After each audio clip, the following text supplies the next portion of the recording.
Welcome to week 2 live game coverage. You might have just seen Kyle on the pregame show there. It's my birthday, so I took the morning and spent it with my family, went to breakfast, and played some t-ball with my son in the backyard. So, I'm popping in here for some live game coverage. You're welcome. I'm spending my birthday with you because I just love this so much. I don't even know you, and I love you. You're welcome. We share fantasy football together. So games are just kicking off. Kyle, how you feeling after that pregame show? Hyped, man. I am hyped. Not quite as much as Scotty because I didn't chug a pot of coffee filled with a ton of sugar, but True story. I'm jacked up on Mountain Dew for show. True story. Trying to see what local games or what games they're showing locally here, and it's not. It's New England and Pittsburgh and the Bucks Saints. Gross. Bucks Saints could be. Yeah, both have depleted teams. That's not super exciting. Should be close game then. Yeah, it should be interesting, but not exciting. There's a difference there, right? So yeah, that's true. That's true. But better than New England and Pittsburgh, though. Yeah, like that's not even interesting. Why would that one even be on TV? Yeah, I don't know. Why even send a camera crew? Am I right? Usually they'll put, because our area being Oklahoma, we're like the Dallas market. Yeah. Why wouldn't they put like the Giants Panthers on? Because we're also the Baker market. We've always been the Baker Mayfield market too. And so they used to do that. They would play all the Browns ones here local when Baker Mayfield went there because of that, which was really smart. Yeah. Oh yeah. Guess they're not doing it anymore. Even like Commanders, Giants, either one of them they could have put on and it would have made sense, you know? Oh, totally. Totally. All right, so these games are all kicking off now. It looks like, Matt Ryan, a pass complete 19 yards to Nyheim Hines right off the bat. Right out the gate. Oh, my gosh. Hold on for me one sec.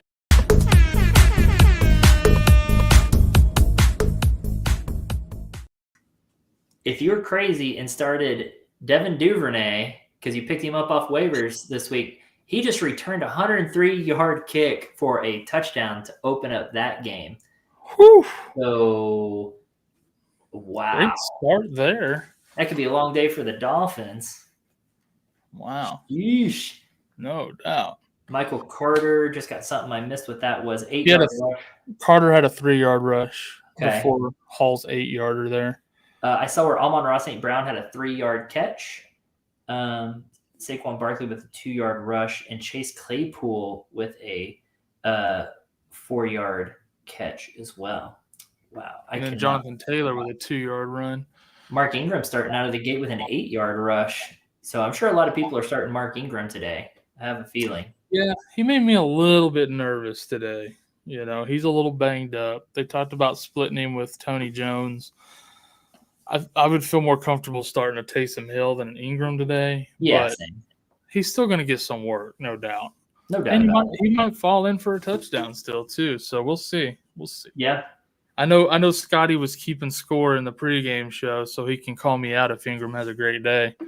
Well, he just had another really good run there.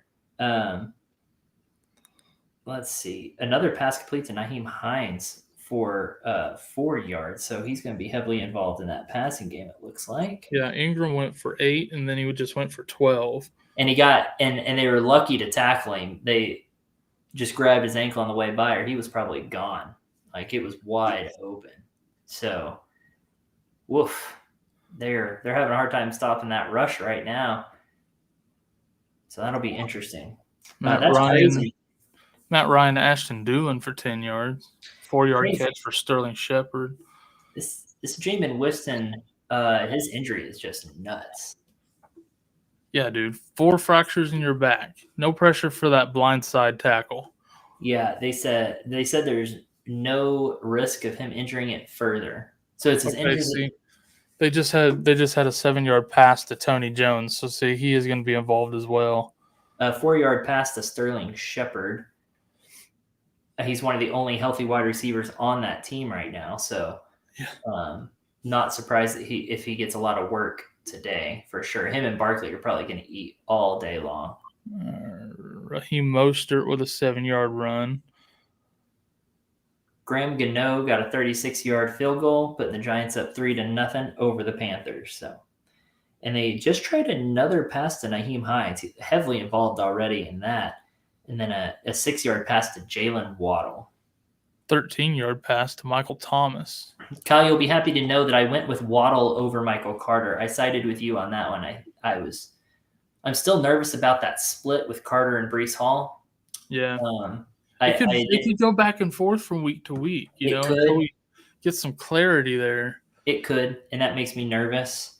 Logan Thomas with a 4-yard catch, and then Mark Ingram with a 3-yard run. So as of right now, it looks like Ingram's the runner, and then Tony Jones is catching passes. Yeah. Antonio Gibson with a 2-yard rush there. So, and Damian Harris with a 3-yard rush. 14 yards to Jalen Waddle from Tua. Jonathan Taylor is touching the ball, just not a lot of success on the ground yet. In case you're wondering if he is getting the ball, he is. There's not a lot of success. Taysom Hill already in at quarterback. Jesus Christ.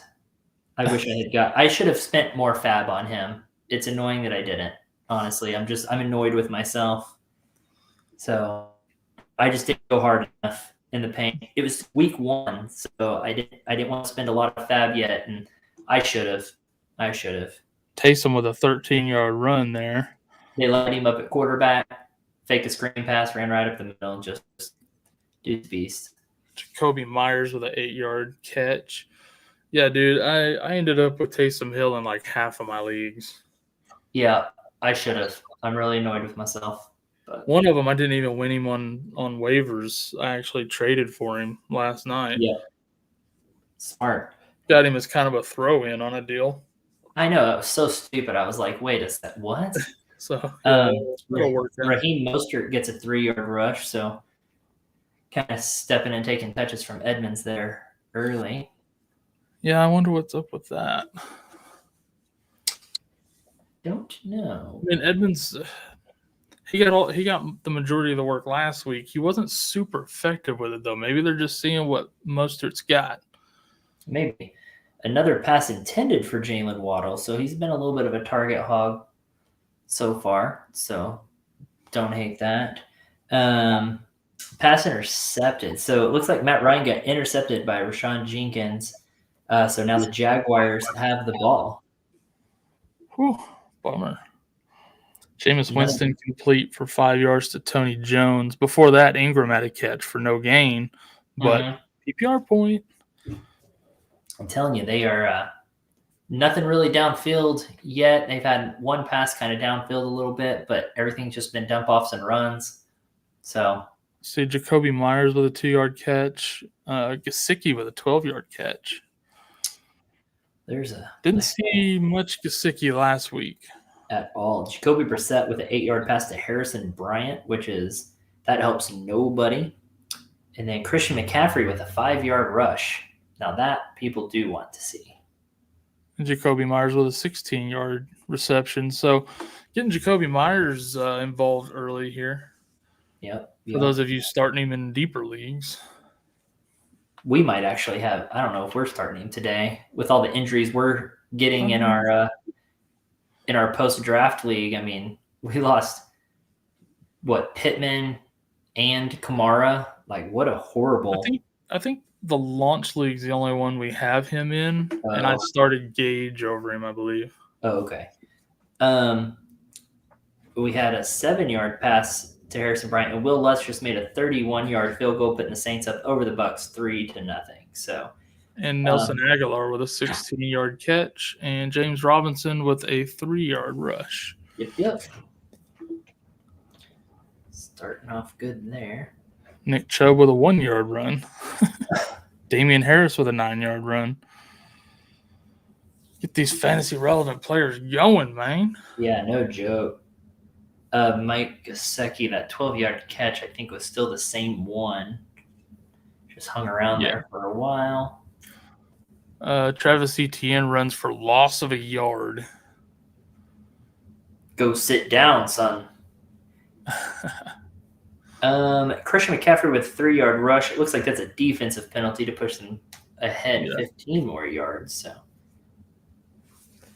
Yep. interesting. Oh yeah, and I told y'all I would change up my jersey here. I don't have my Roy Williams one this week. I have my new CD Lamb one that I just got in the mail, so I'm pretty excited about that. So, all you Cowboys haters, suck it. DeAndre Swift with a 4-yard rush. I heard some people thinking that he would disappoint this week. So, Yeah, they were putting him on a pitch count, because of his ankle, but we'll see how that turns out. yeah. I actually did bench him in a dynasty league this week for Edmonds because I was worried about that pitch count. So hard to do. Nick Chubb with a 4-yard rush. Mac Jones with a 2-yard rush. It's hard to bench your studs like that because even on a pitch count, they could still be super effective fantasy-wise. It makes me nervous. Jamal Williams just had a 3-yard run, so they're already rotating early. Yeah. Baker Mayfield, DJ Moore for a loss of 2. Hey, PPR. Trevor Lawrence with a pass for 12 yards to Marvin Jones Jr. So that helps nobody. And then Trevor Lawrence 5 yards to Evan Ingram. Yeah. I doubt anyone is starting Marvin Jones. Like anyone. Yeah, I find that unless it's like a 16 team. And even that, you're probably struggling. There's a big one there. Jared Goff, 49 yards to Amon-Ra St. Brown. So that's a big one right there. Jacoby Brissett, 13 yards to David Njoku. I feel like he didn't get much work last week at all. So people are probably happy about that. Yeah, for sure. You love to see that from St. Brown too, though. 100%. 100%. Yeah. I know you do because you got him in that same trade you got Taysom Hill in. So blew my mind. That was a good trade for you. Taking advantage of that poor kid. Just kidding. No, he got what he wanted and needed out of it. So he did. Nick Chubb with a 7-yard reception. A couple of pieces that were hard for me to part with, but I think I improved my team overall. For sure. Oh, you definitely did. I don't know that he did much, but looks like Baker Mayfield throws an 11-yard pass to how do you say his name? Shi Smith? Shy, yeah. A pass intended for DeAndre Swift, but no luck. Fournette rush for no gain, and then Chubb rushes for 14. Chubb getting that Chubb work in. Still only have one touchdown on the day at that opening kickoff going from Devin Duvernay for 103 yards. That's our only score so far. Mac Jones to Nelson Aguilar for 11.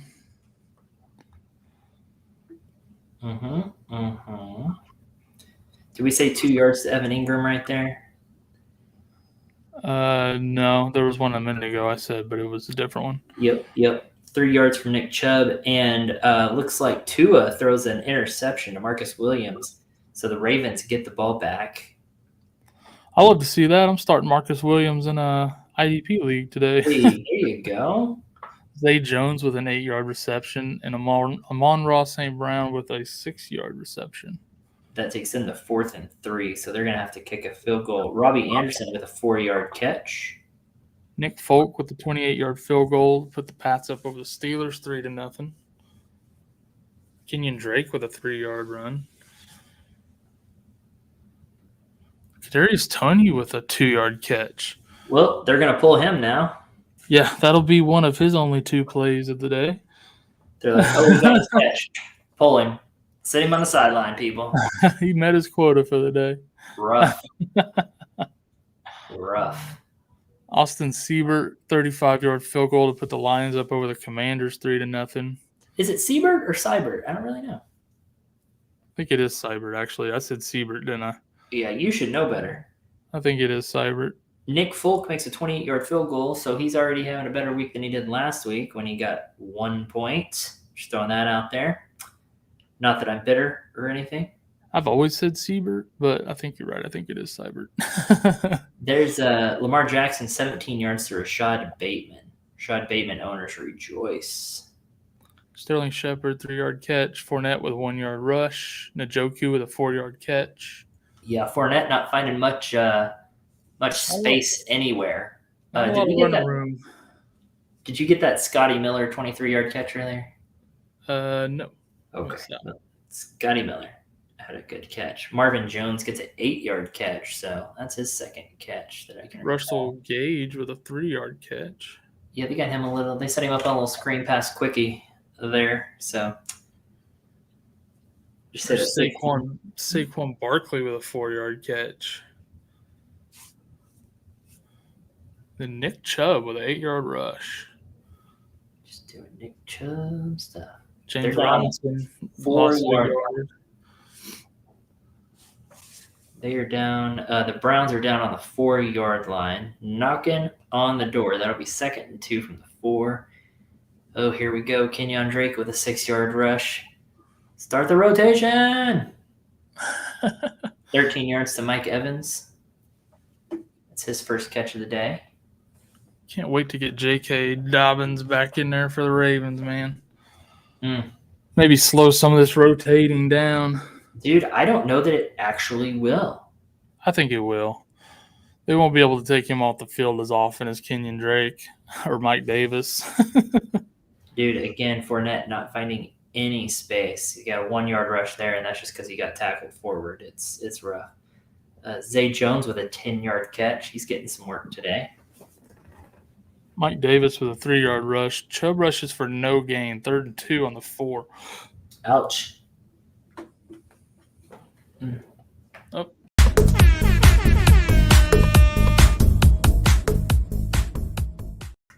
Immediately followed by a 4-yard rush for a touchdown for Nick Chubb. So Nick Chubb gets a touchdown early.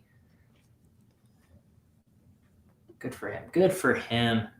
But hey, the second touchdown of the day in the NFL.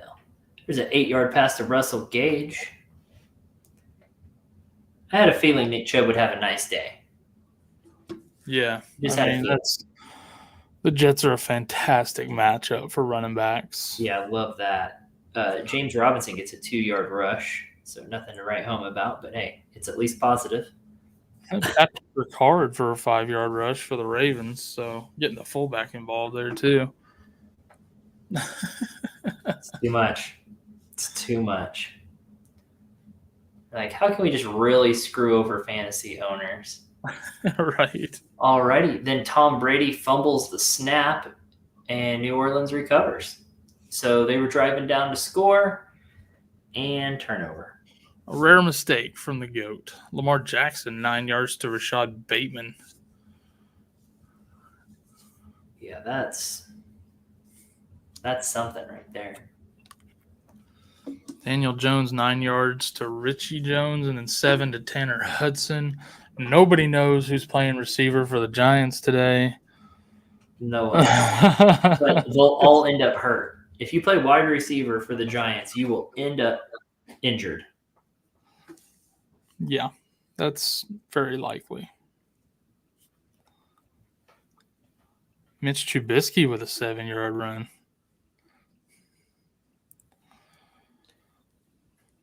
Tell you what, Kyle, I got to get a guest on here at some point on the network. I actually know one of the athletic trainers, one of the athletic training staff for the Colts, and I should get him on here to talk about like Pittman's injuries and blah blah blah. Get some insider info, bro. Get him on FF Interactive, man. No doubt, I should bring him on. That's a good time because they're not traveling as much there. He was one of my athletic trainers when I was in college for a team, and he actually helped rehab me one time when I sprained my wrist. So, yeah, it's really cool. How'd you sprain your wrist with a kicker? It was in off-season workouts, lifting weights. I sprained my wrist. It was really stupid. So, that's beside the point. Antonio Gibson gets a 5-yard rush. Daniel Jones throws 13 yards to David Sills the 5th. Who the hell are these people? That is wild. Mitch Trubisky gets a 7-yard rush. Daniel Jones just tossing it around to anybody and everyone. They're just like, he throws it to a fan in the stands, and they're like, "Sir, Bringing in what's your people out name?" of the bleachers. Yeah, man. They're like, "Sir, what's your name? We'll put it on Fantasy Cast for you." Mark Andrews with a 3-yard rush. That's interesting. Okay. And then Curtis Samuel gets an 8-yard catch. It's funny, like all of your college football injuries were in the weight room because you sprained your wrist, you split your wig. Yeah, man. Stupid. I still remember when that happened. It was like, how did that happen? Dude, that was just dumb, is what that was. Yeah. I got ran over by a defensive lineman screwing around on a rain delay from practice in spring ball. It was so stupid. Needless to say, coach was pretty pissed. Saquon Barkley gets a 3-yard rush, and for some reason that Steelers is showing nullified. So I don't even know what that means. I don't know what they're nullifying, but the 7-yard rush from Trubisky, I don't know. Must have been either brought back or reviewed for something. I don't know. I don't know either. Travis Etienne getting a 6-yard rush. Daniel Jones rushes for a loss of 6. Ouch. Garrett Wilson with a rush for a loss of 2 yards. And then Mitch Trubisky with a 4-yard pass to Deontay Johnson. It's the first time we've called his name today, I believe. Yeah. Isaiah Likely with a 4-yard catch. Ew. Boy, you talk about preseason hype. Yes. There's a ton around Likely. And it's like, guys, Mark Andrews is still there. Boy, I'm not even a Saints fan, and I think my stomach just dropped. Ugh. Winston took off running the ball on a scramble, and it was like, no, don't die, bro. Joe Flacco to Michael Carter for 3 yards. Yeah, man, if I was the Saints, I'd be telling Winston, no more of that. Etienne goes backwards 2 yards. So, forward 6, backward 2. Oh, and then they sack Winston. So Winston's getting hit too much, man. And then there's a flag down there, so we'll see what they end up doing there. Graham Gano with a 33-yard field goal, putting the Giants up 6-0. So hopefully, he had Graham Gano playing today because that's a good start. Pat Freiermuth with a 7-yard catch, and Dan Arnold with an 8-yard catch. In case you didn't know, that's the tight end for the Jaguars. OG from last year. Yeah, exactly. But Pat Freiermuth getting involved there, so that's pretty nice. I don't think my fantasy cast is updating here anymore because I don't have that Dan Arnold play. They must have thrown a personal foul. Yeah, they threw a personal foul there on the Bucks. Winston was kind of already down, and the guy came in and just hit him for no good reason, really. He's already down. So, which one did you just say?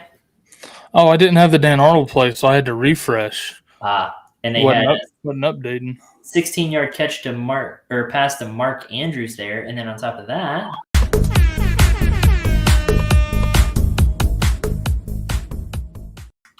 Trevor Lawrence with a 10-yard pass to Christian Kirk for a touchdown there. So that's nice. And then DeAndre Swift breaks that 51-yard rush down to the 6-yard line. Which means Jamal Williams will come in and score the touchdown now. Yep, exactly what I was about to say. Just like last week, he breaks some big play. He takes him down, gets him right on the goal line, and then here comes Jamal Williams. So, they changed it to 50 instead of 51. Oh, it doesn't even matter. So they're down first and goal from the 7-yard line. I guarantee Jamal Williams comes in here now. There's no doubt about it. So we got Ingram with a 3-yard rush, Jaylen Warren with a 4-yard, and then a 6-yard rush back to back. Freiermuth with a 3-yard catch. So Steelers, man, they're moving the ball. Hurry up offense. It seems like Michael Carter with an 8-yard rush. Yeah, Michael Carter probably still the back to have there. I haven't even have we seen? Yeah, we saw Breece Hall. Yeah. Lamar Jackson with a 10-yard run. Okay, there's what we want to see from Lamar Jackson if you're a Lamar Jackson owner. Mark Ingram with a 4-yard run. I'm just watching that Lions one to see if Jamal Williams comes in and runs. It's just like you're not going to be surprised when it pops up. It's just going to be like, told you so. Because it's what happened all last week was Exactly. DeAndre Swift get it all the way down, and then there's Jamal Williams getting a touchdown. So, but they took a timeout. The Lions took a timeout. So now we have to wait for the inevitable. Essentially is what's happening there. Yeah. So,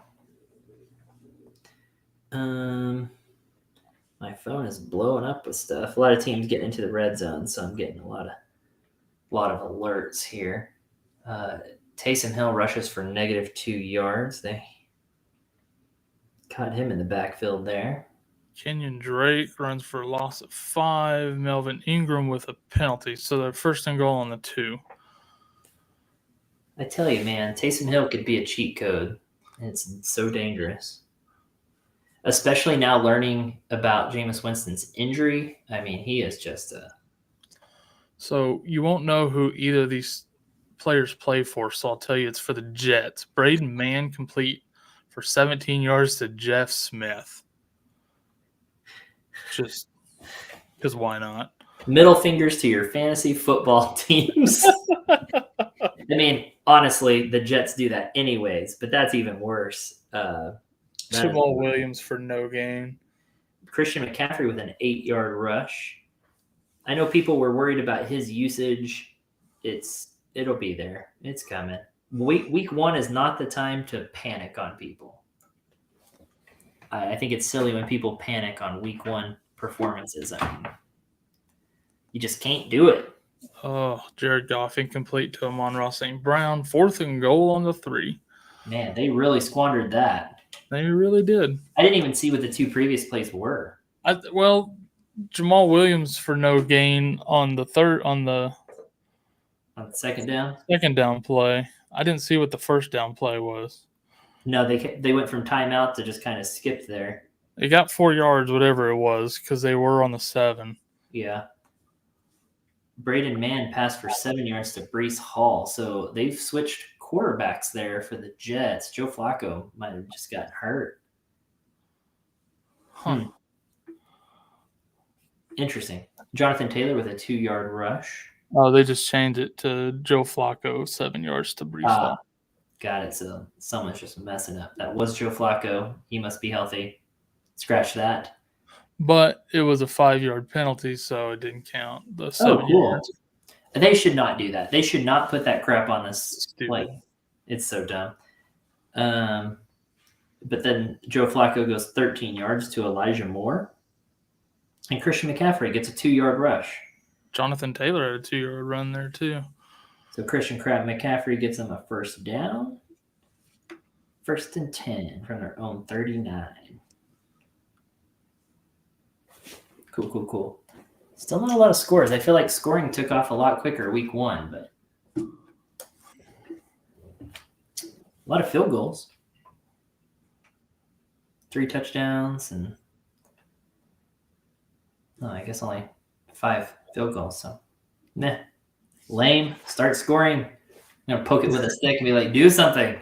Do something. Let me hit the blowhorn there. I want some scores today. Matt Ryan sacked, fumbled, but Naheem Hines recovers it, so they retain the ball.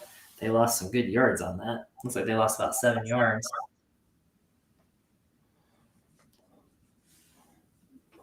Baker Mayfield, incomplete to Robbie Anderson. Matt Ryan, 8 yards to Kylan Granson. Patriots with an interception.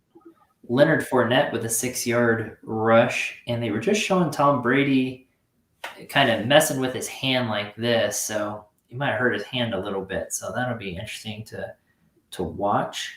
And then looks like Mitch Trubisky throws an interception. Yeah. So the Patriots get the ball back there. Baker Mayfield with a 6-yard pass to Christian McCaffrey. McCaffrey getting some usage. Love to see that if you're a McCaffrey owner. So the Lions went for it, incomplete to Chark, and now the Commanders have it on their own 3, 1st and 10. Eek. It's a bold strategy, Cotton. This early in the game did not pay off for him. No. Honestly, though, I don't hate it. I don't love it, but I don't hate it. I don't know. Sounds like they just didn't call the right play. Yeah, that's tricky. I'm gonna sit back into my couch a little bit here. I'm just gonna get comfy for the long haul. Maybe. I mean, we're winding down these first quarters here already. I know it's going fast. Baker Mayfield gets a 3-yard rush. Yeah, these winding down the first quarters and not that many touchdowns. Yeah. Trying to. Antonio Gibson with a 2-yard run.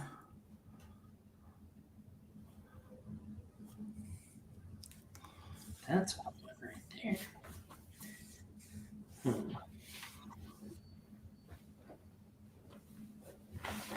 Okay.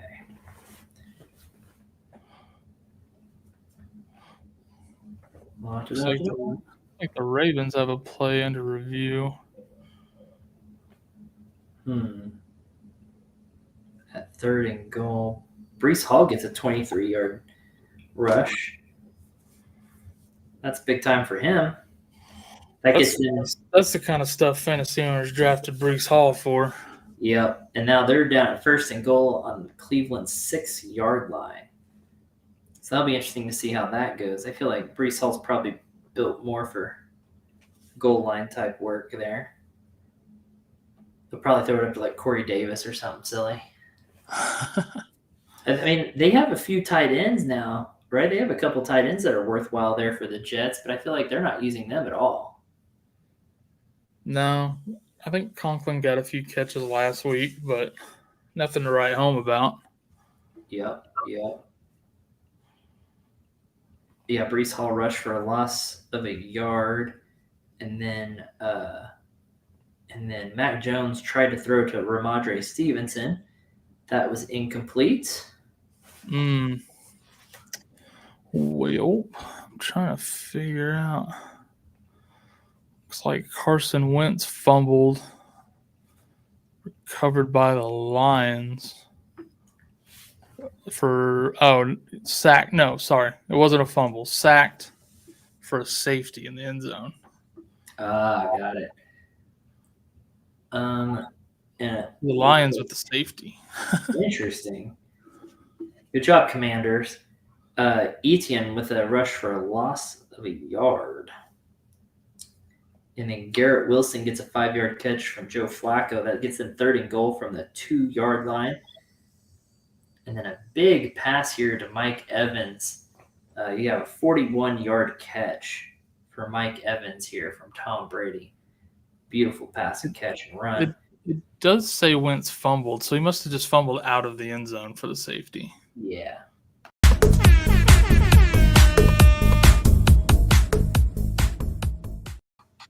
Garrett Wilson with a 2-yard catch for a touchdown. So a 5-yard, then a 2-yard, second one being for touchdown. Leonard Fournette gets a 13-yard rush, and Ramondre Stevenson gets a 5-yard rush. James Robinson with only a 1-yard rush. But yeah, they get this passing game going for the Bucs, and for things are going to open up for Fournette. So probably should have called a hold there, according to that replay. I think that's why they kept showing the replay on that one. Garrett Wilson, okay. Obviously a red zone target. Did you get that Stevenson 5-yard rush? I did. Wow, that's just rattling. And then Mac Jones throws a interception to Minkah Fitzpatrick for the Steelers. Cool. Nobody wants the ball. Jared Goff passes for 13 yards to Craig Reynolds. That helps nobody. Fournette with a 2-yard run. They're down on the New Orleans 15-yard line, so they are in the red zone there. The Buccaneers are, so 2nd and 8. Najee Harris gets a 5-yard rush after they got that interception. secretly hoping that the Buccaneers settle for a field goal here. I've stuck up in multiple leagues.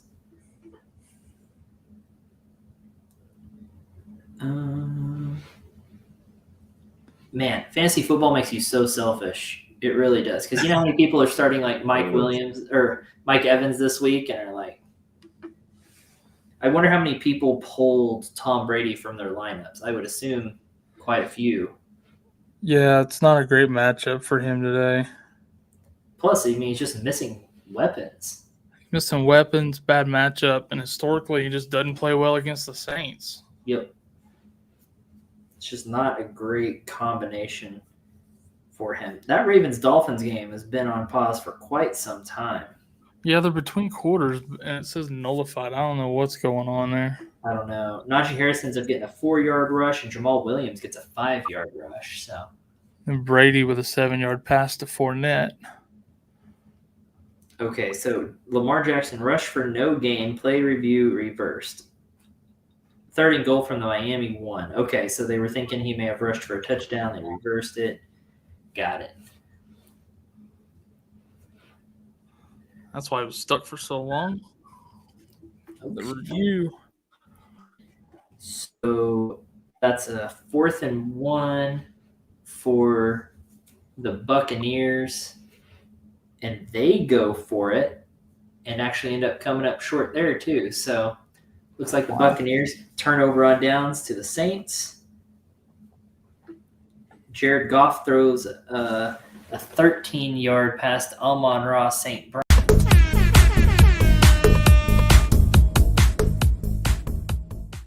For a touchdown. So Amon-Ra St. Brown with a 13-yard catch for a touchdown. That was funny. Amon-Ra saying, wah, wah, wah, wah.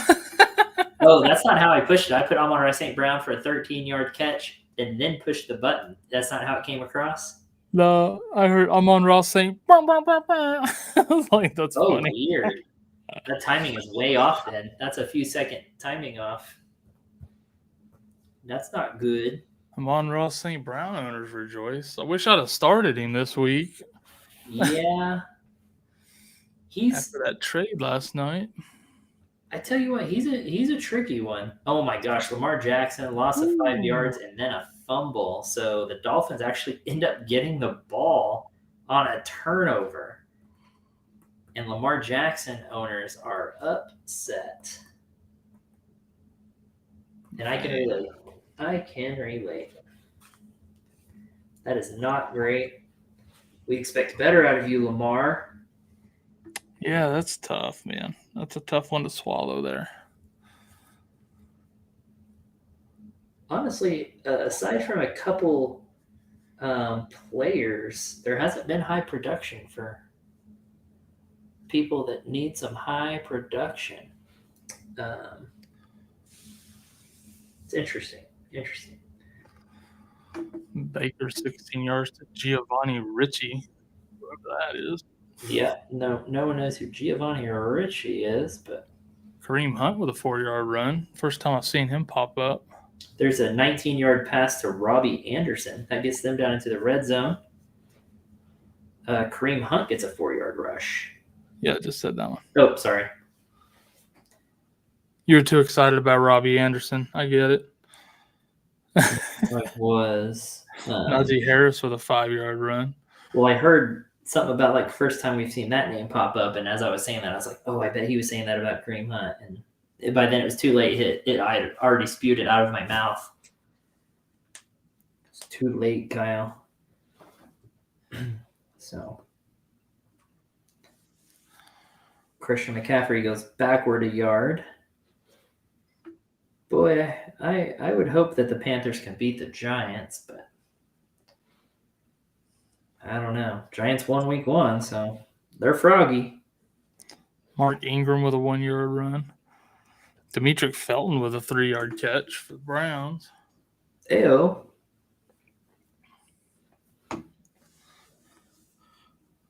Man. This New Orleans defense playing pretty decent. Amari Cooper with a 9-yard catch. Somebody hit him with the paddles on the sideline. Shocked him to life. He's alive.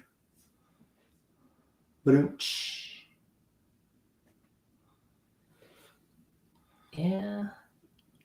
Huh. This Buck Saints game was just a little ugly.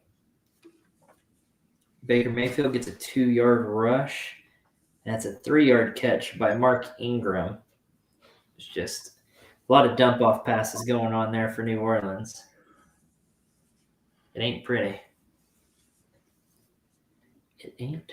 Well, if you think about it, those fractures in Jameis Winston's back might make it a little difficult to chuck the ball down the field. Oh, I'm sure, but I would think if it's that bad, then well, there he goes. He aired that one out. Holy shit. He overthrew his wide receiver. I mean, if you think it was that bad, then they wouldn't be playing him. You know what I mean? Something. See Antonio Gibson with a 5-yard run. Jacoby Brissett to Amari Cooper for 13 yards. I'm just saying, if your back is broken, they ain't putting you out there in a pro football game. Yeah, it's probably small little fractures. I mean, people have done it before, and they even said there's no risk of like further injury to it. So Kareem Hunt with a 4-yard run and Deontay Johnson with a 12-yard catch. Raheem Mostert with a 3-yard loss. I don't know. I haven't seen Chase Edmonds pop up yet. I don't know what's going on there with Mostert.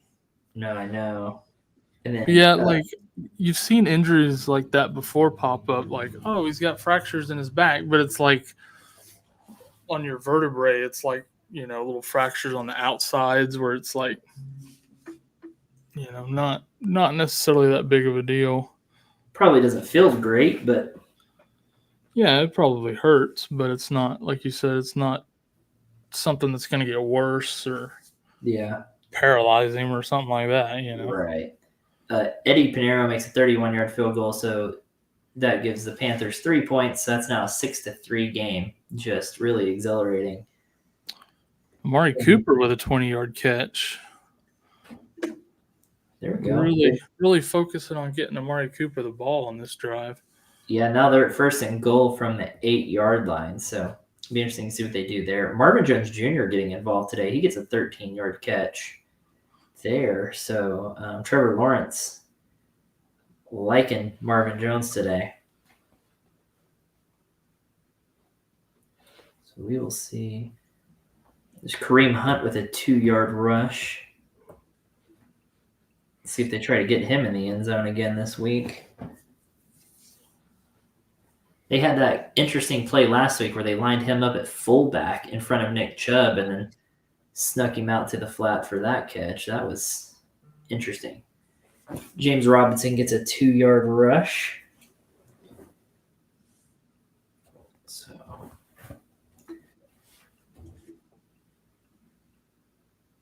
that Deontay Johnson with a 17-yard catch. That's 2 decent catches for Deontay Johnson on this one drive.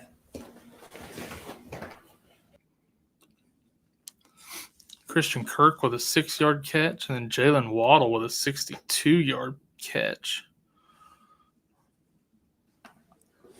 Waddle's always having a gets good day. Always gets my hopes up on big catches like that. That it's about to be a touchdown too. So yeah, Jalen Waddle having a decent day. Najee Harris with a 6-yard run. Josh Reynolds with a 23-yard catch from Jared Goff.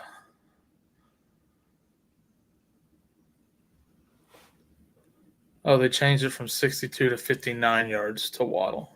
It's an outrage, Kyle. James Robinson with a 5-yard rush. Najee Harris 6-yard. That Browns play nullified, so I don't know. They're reviewing a touchdown, looks like, because it says on the 0. So they're Harris with a 3-yard rush. Harris involved on this drive for sure. Leonard Fournette with a 2-yard catch. So nothing great, but a PPR point. changes the game. There's a 15-yard pass to Tyreek Hill, so Tyreek now getting involved. It's been kind of the Waddle show so far. So far it has, yeah. And that could be one of those wide receivers that it just goes back and forth from week to week. I mean, geez. Najee Harris with a 2-yard rush. It's like 4 runs in a row for Najee. For sure. Come over here. It looks like we got some people talking the Commanders-Lions game in here. Sterling Shepard with a 12-yard catch.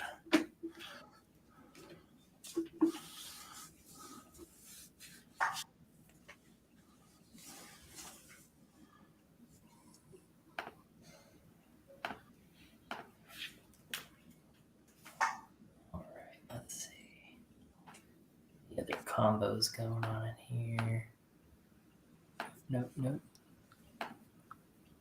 Someone asked, can the Texans upset the Broncos today? I do not believe so. No, that's going to be That's a no from me, dog. Christian Kirk with a 26-yard catch, and Trent Sherfield with a 12-yard catch from Tua. Looks like the play they were reviewing for the Browns is not a touchdown. Yep. Baltimore down on the 11-yard line, so they're dang near first and goal there. So they're down in the red zone. Trying to see what else we got going here. 3 yards to Russell Gage.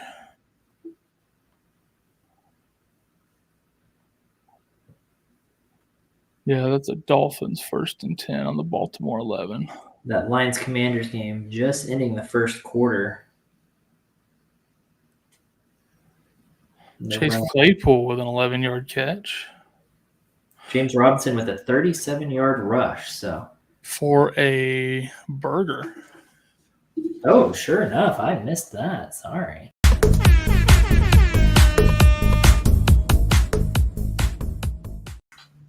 Yeah, that's a James Robinson 37-yard touchdown run. So James Robinson producing yet another week here for you. So don't hate that. We actually also have a question in the chat over here. Oh, let's see. I missed that too. Hold on. Oh, I'm covering 3 screens here. Sorry. Should I start Patterson or Singletary? Got to go Patterson with that workload. I think you have to, man. You have to go Patterson. Because agreed, he's getting the workload, and that's what I'm looking for. I'm starting Patterson league I have, and sorry, just one more here.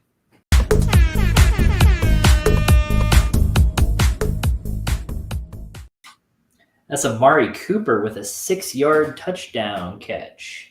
So Amari Cooper, Kyle, you called it on that drive, getting some work. So then Daniel Jones with a 10-yard pass to Richie James. Because I bet a lot of people started Richie James and Daniel Jones today, you know. And then here's another.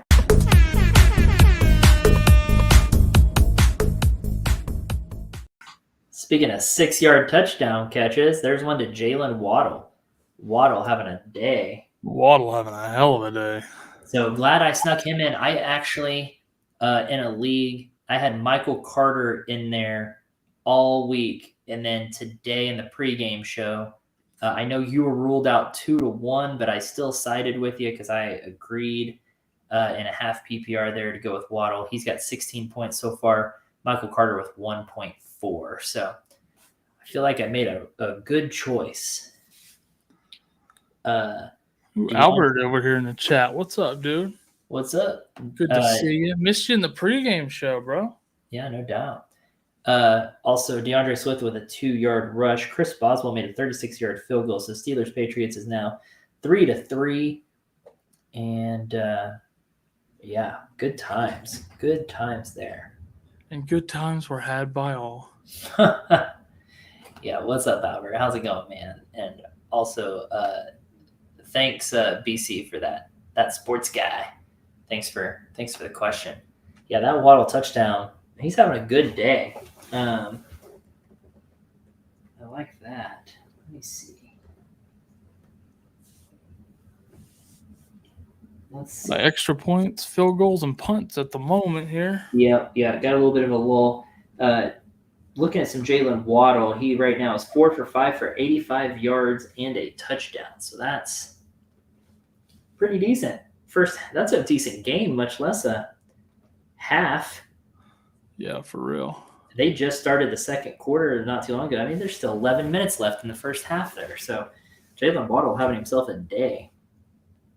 Austin Seibert makes a 48-yard field goal, putting the Lions up 15-0 over the Commanders. They're back, baby. The Lions are back from never. Exactly. You could only go up from there. Am I right? Like, them's facts. I mean, I know they say Dallas Cowboys fans live in the past, but man, the Lions can't. They don't even have a past to live in. It's really sad. They just look back fondly on Barry Sanders and Megatron. Right. Both of whom's talent they wasted. Correct. Corey Davis with a 17-yard catch. Yeah, I'm excited about that Waddle game, though, because if you watched DFS Twins this morning, I started him in my DFS lineup today. So, well, that's fantastic for you. Yeah, you like that. Michael Thomas gets a 13-yard catch. Competing against a couple of pros there in Tony and David.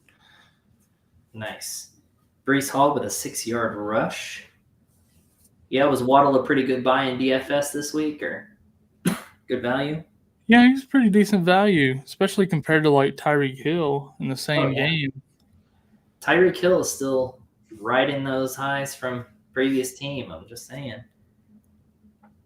His new Hall of Fame quarterback is not hooking him up quite as much. Did you get that Michael Thomas catch? Yeah, 13 yards there. All right, Brees Hall with a 6-yard run. Already covered that one too. It just popped up. I didn't hear that one. You were bragging about your DFS team over there. Braxton Berrios with a 19-yard run. You didn't cover that one, smart ass. Nope.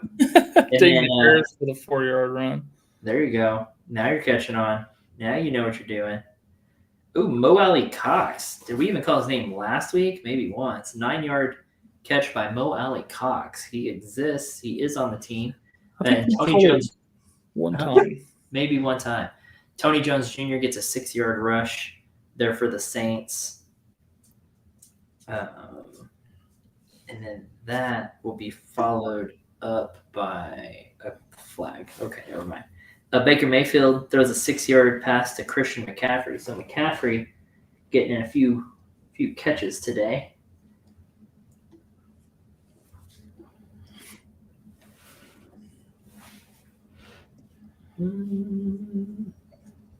Then everyone at a standstill, trying to figure out this. They threw an offensive pass interference there on Michael Thomas. And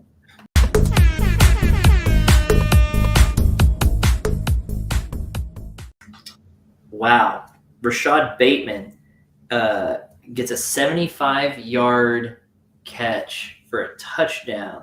Oh my gosh. And it says tip on there. So, ouch. And a guy I'm playing against, I believe, sat Rashad Bateman on his bench. Did he? Yikes. Did he? But that'll give a nice, yes, he did. 19.5 points right there. And I have Lamar Jackson against him, so that really hurts some feelings. Dante Foreman with a 7-yard rush. I did tell a guy today to start Rashad Bateman. He asked on a flex play. So Jarvis Landry with a 4-yard catch as well. Before the Dante Foreman 7-yard rush, Ian Thomas had a 13-yard catch from Baker.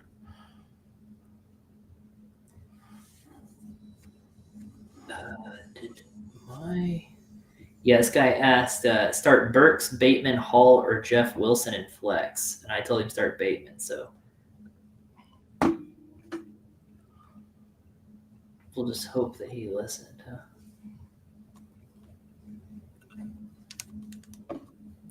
Michael Carter running backwards for 2 yards. Foreman with a 2-yard rush. Logan Thomas with a 13-yard catch. Tyler Conklin with a 9-yard catch. Get some tight ends involved here.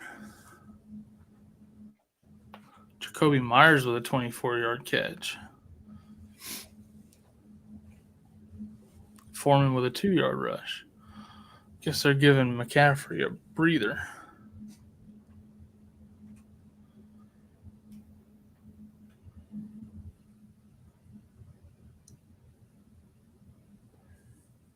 Olave with an 8-yard catch. Get him involved. Did you get that Jacoby Myers 24-yard catch? Yep. Okay. Tyreek Hill with a 5-yard catch. Yeah, we swapped roles for a minute there. Yeah. I was asking you if you covered stuff. Now we're back to normal. Yeah. I like seeing Tyler Conklin. That's one of those tight ends earlier. I was like, they're just not getting him involved, but see if they keep that up. I'd be curious to see a replay on that Bateman touchdown, though, since it says tipped.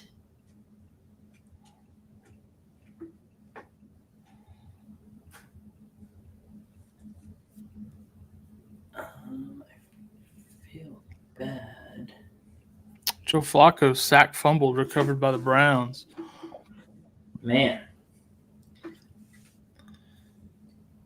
Jadeveon Clowney got him. Chase Edmonds with a 3-yard run, so he is alive. Yep, there he is. He's breathing. Yeah, Mark Ingram not doing horrible considering. I mean, people were super high on it. I know between me, you, Tony, and a lot of others, we were on the Browns defense this week for sure. So. Oh yeah, that Browns defense is good to see them pulling through. Travis Etienne with a 14-yard catch. Mark Ingram with a 6-yard run. So far, Chase Edmonds, not 1 carry for 3 yards, not doing good. Ramondre Stevenson also not getting a lot of work. No. Tyreek Hill with a 1-yard catch. Probably tried some sort of screen pass, something or other there, but hey, PPR, he'll take it. Oh my. That's sad. Marvin Jones, 8-yard catch. They little sack fumble here on Winston, but the Saints do recover. So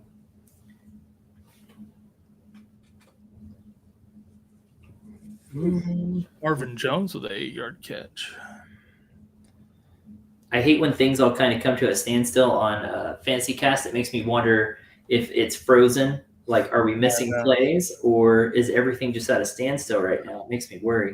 But then I see a change. There we go. Alec Ingold with a 1-yard rush. Okay, that's the change. We waited all that time for Alec Ingold to get a 1-yard rush. We also got James Robinson with a 3-yard rush. Hey, there you go. There you go. Every once in a while. Yeah, James Robinson coming through solid. DeAndre Swift with a 9-yard catch.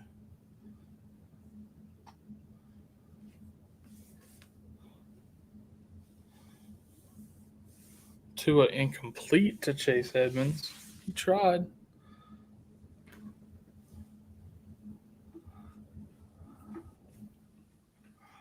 I'm just waiting for DeAndre Swift to get it down into the inside the 5-yard line for Jamal Williams. Nick Chubb rushes for a loss of 4. Here's Jamal Williams with a 12-yard rush. Pat Freiermuth with a 4-yard catch. Freiermuth not getting big chunks, but getting those receptions. 1 point at a time, baby. Take them how you can get them, right? Story of my life, man. Samesies.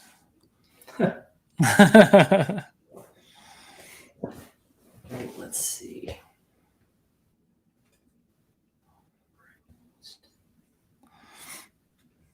Yeah, these games are all spaced out again, too. So we'll have games coming back from halftime as others are going to halftime. Yeah, it's Jamal Williams with wow, a man. 7 These games catch. get way off. That Lions Commanders game for sure is really far behind. Jamal Williams with that 7-yard catch. Najee Harris with a 3-yard run. Then Barkley with a 4-yard run. Yeah, that Lions Yeah, Commanders game. all the rest are pretty close. That Lions Commanders game is going real slow. Yeah, that Dolphins Ravens is not too far behind. Craig Reynolds with an 11-yard run, getting the third string running back some work today there. Yeah, no doubt. Evan Ingram gets an 8-yard catch, and Chase Claypool with a 5-yard catch. Portzel in the chat, dude, I feel you on that. He says, "Please let Swift get this one." No joke, man. Like, let him have a freaking score. Come on, man. Like, the man deserves to score a touchdown. For real. Just out of just. Oh, Nick Chubb with a 33-yard run negated by a penalty, man. Ouch, ouch. Amon-Ra St. Brown gets an 11-yard catch there. He's having quite the day. Jalen Warren with a 2-yard run.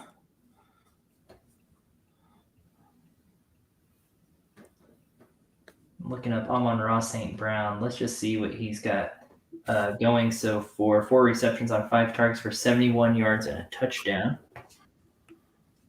That's a good day for him so far already. Yeah, he's on my bench in Roll Tide. Embarrassment of riches at receiver. Yeah. Hate when that happens, when you just have too much. Kareem Hunt with a 5-yard catch. That's tough, man. When you have too many good players, it's a tough call. So let's see if I can flip some of that depth this week, I guess. I mean, the issue is, and here's the issue with wide receivers, there's too much depth at wide receiver position. It's hard to trade receivers for sure. It definitely is. Especially if you're trying to upgrade a running back, which is what I need to do. Yeah. That or quarterback. Exactly, because then you have a rich of them, but you can't do a 2-for-1 because no one needs wide receivers like that. So it's just like. See, Jamal Williams with an 8-yard run. Chase Claypool with a 6-yard catch. Yeah, he's gotten quite a few today too. Like not big ones, but racking up some PPR points maybe. Yeah. Let's see, Chase Claypool. Let's look up some stats for him. He's 4 for 5 also. I feel like every time I look somebody up, they're 4 for 5 for 26 yards. There's Fournette for a 2-yard run. Jamal Williams with an 8-yard rush. Get out of the game. Okay, so the Jared Goff gets a 12-yard pass to Josh Reynolds there. Now 1st and goal on the Washington 3-yard line. It's going to be freaking Jamal Williams. But I'll put this up there. Please let Swift get this one. Just pay that man. Pay that man. Come on. What does it take? My goodness. It takes too much begging, and it's not even going to matter. Freaking Jamal. Plug. Jay the Plug. Texted me earlier and was like, finishing up these cleats for Breece Hall, and then I've got to make some for Jamal Williams. I was like, Jamal Williams can go without cleats, that vulturing fuck. I was like, don't give him any cleats. He's just in my way for fantasy greatness. Get out of the way, Jamal. 4-yard catch for Cade Otton. Yeah, that was a rookie offseason name. That was a big offseason name for sure. Josh Reynolds. Yep, hit the button. That just popped up. You're telling me that before I saw it.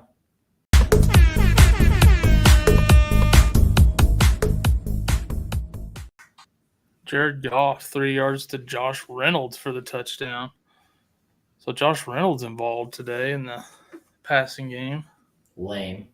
Just lame. Last week it was Chark and St. Brown. This week it's Reynolds and St. Brown. Lame. Nobody need Josh Reynolds for nothing. Commanders just getting shellacked by the Lions, man. Man, it's ugly. That is ugly. After last week, their offensive performance, they looked like they were there for real, and now all of a sudden they are just getting nothing. Lamar Jackson with a 4-yard run. You want to hear something really sad? So I was so Oh. excited about Jalen Waddle in my DFS lineup. I also started Wentz and McLaurin. Wow. I'm thinking, man, Hurts and Brown had a really good game against Detroit last week, and Wentz and McLaurin just are not.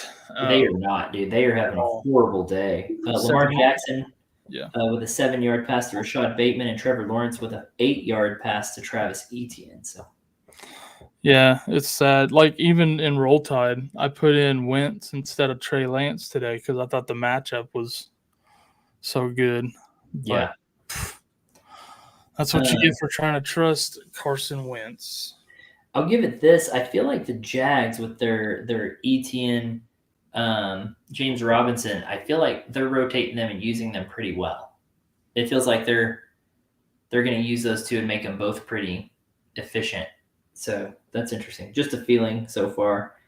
Steven Solomon with a 13-yard pass from Baker Mayfield. Don't worry, I don't know who that is either. And then Justice Hill with a 5-yard, not Hill, but Hill, sorry, with a 5-yard rush there for the Ravens.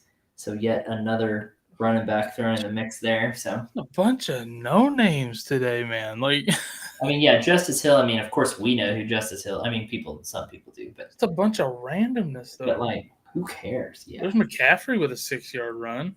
There we go. There's a name we recognize. Good Lord. McCaffrey just having another ho-hum day, though, really. Being taken number 1 overall in some leagues, 2 overall for the mainly, and still just not producing much. There's a 4-yard rush for him. He's at about 6 points for the day. Just not doing great. Brady incomplete for Russell Gage because on 4th down on their own 14. Brady struggling today. Yep. Mac Jones to Nelson Aguilar for 9 yards. Yeah, I picked up Suck Up thinking that they'd be able to move the ball enough to at least get in field goal range. Yeah, that's not working out. Because I was thinking, oh, they'll not be able to score a lot of touchdowns, but I figured kind of like they did against Dallas last week, just kick a lot of field goals, not finish. But there's Lamar Jackson with a 19-yard run. There you go. That's what you got Lamar Jackson for. Those long rushes like that. McCaffrey rushes for a loss of 2. Wrong way, CMC. Beep, beep, beep.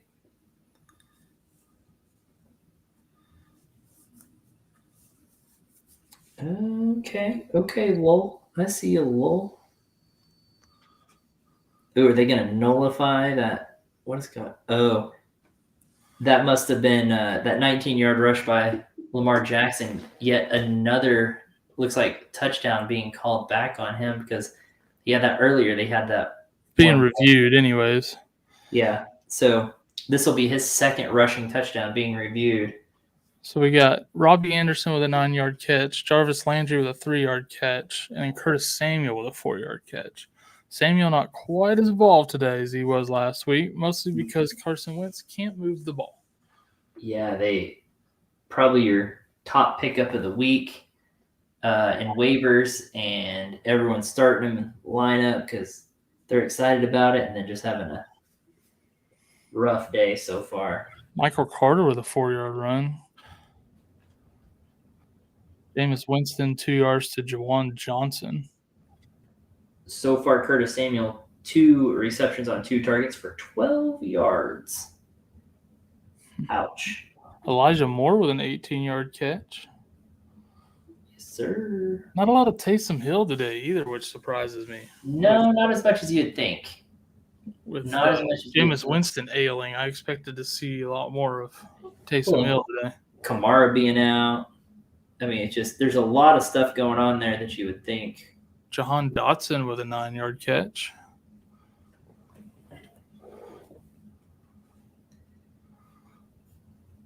Oh, Lamar Jackson to Mark Andrews for 25 yards. To the 1 yard line. 1 yard line.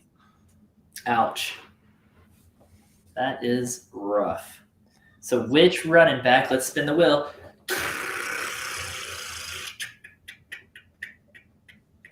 Justice Hill? Like Kenyon Drake? I'm Bringing praying, Mike Davis? I'm praying for a Lamar Jackson rush today. We all are, but or even a Mark Andrews pass would be great there. Something. Chris Olave with a 4-yard catch. Come on, Lamar. Antonio Gibson with a 2-yard catch. Yeah, I just have a bad feeling it's going to be someone insignificant for the Ravens. Like maybe their fullback even, whatever his name was, I forgot. Ricard, yeah. Yeah, they'll just hand it to him. It'll be something stupid and fantasy irrelevant. Chris Olave had that 4-yard catch, and then he has another one for someone showed me 6 yards. That was a 6-yard catch. So Olave getting some work. I know Jarvis Landry went off last week. He's not getting that this week at all. Naeem Hines with a 5-yard catch.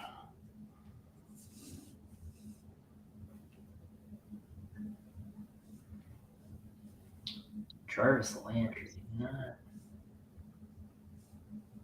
He's also 2 for 2 for 7 yards. So. Ashton Doolin with a 12-yard catch.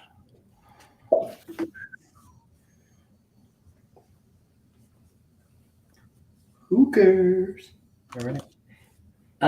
Okay. What? Look at that.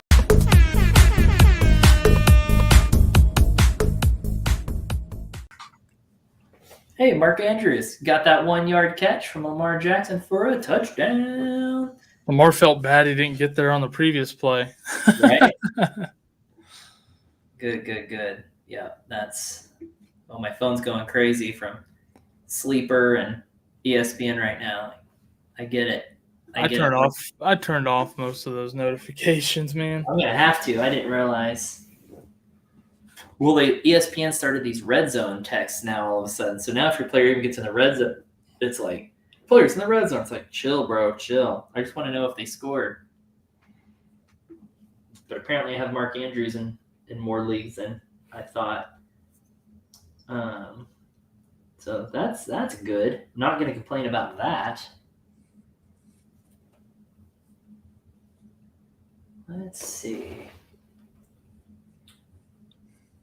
Carson Wentz incomplete for Terry McLaurin. It's the first time I've even seen McLaurin's name pop up.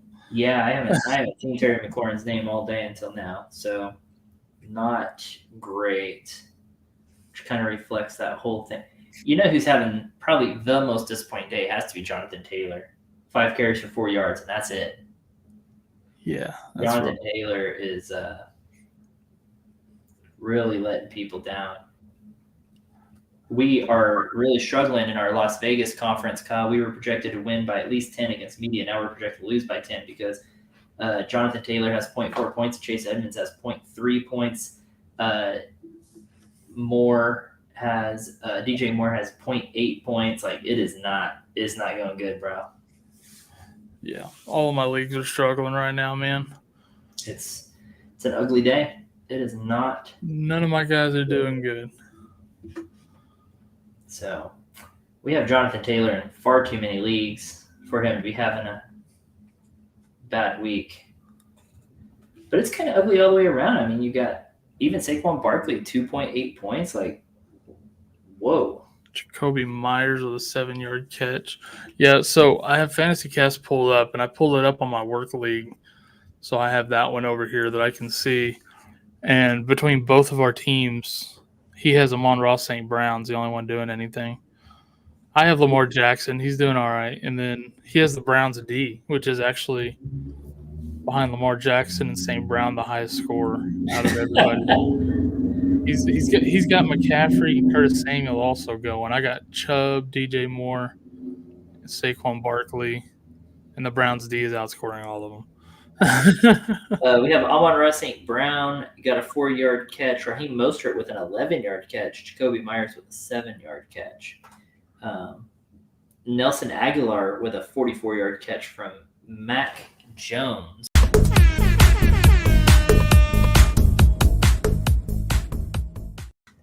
Let's make that a 44-yard touchdown pass from Mac Jones for Nelson Aguilar.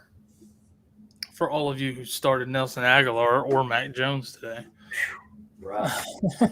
Okay, so the Bucks Saints go to halftime at 3-0. Jamal Williams with a 2-yard run. That Commanders Lions game caught up to the rest of them. Yeah, somebody slowed down, and their clock just kept running there. So Raheem Mostert gets a 5-yard rush.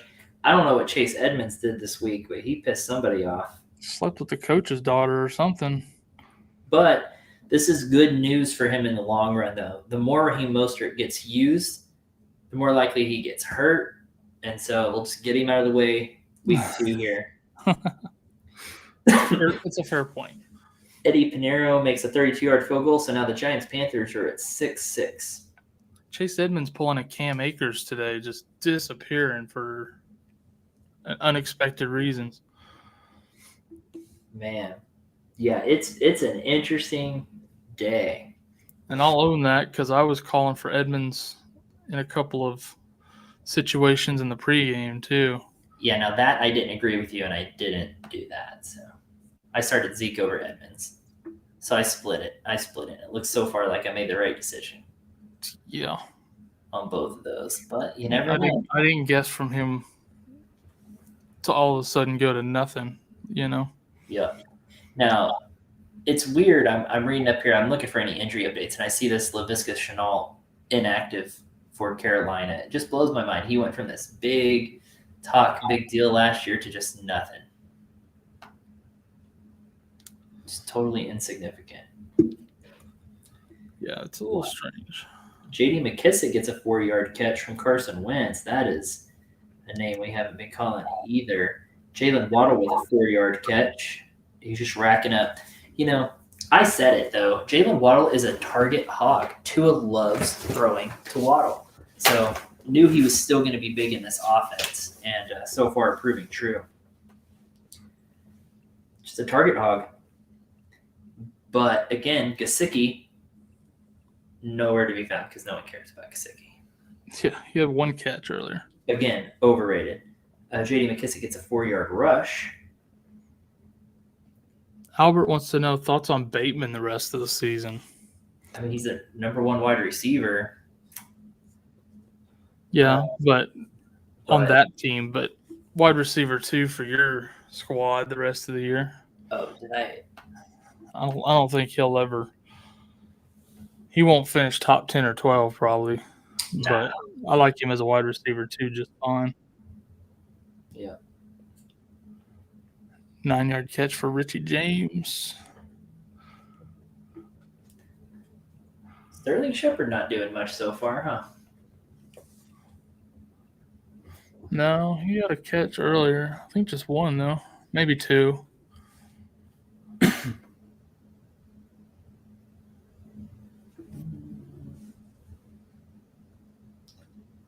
Yeah, it looks like he has 2. Wait, what? 3 or 4 for 19 yards. Boy, they have weird.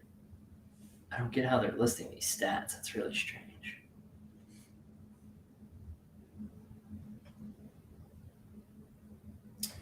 I don't understand. A few half times, a few 2-minute warnings, timeout. Yeah, a lot of just nothing at the moment. So that's kind of what we get here. But then George Pickens gets a 23-yard catch. I think that's his first one of the day for Mitch Trubisky. So we did miss a touchdown. Oh, we did? Oh, we sure did. Look at that. Oh my goodness. Sorry, guys.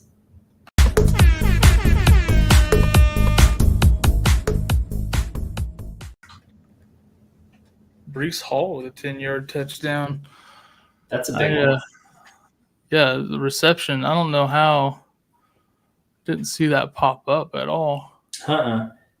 But also, I feel like I don't know how many people that actually helps because I don't know that anyone actually started Brees Hall this week after last week's performance by Michael Carter.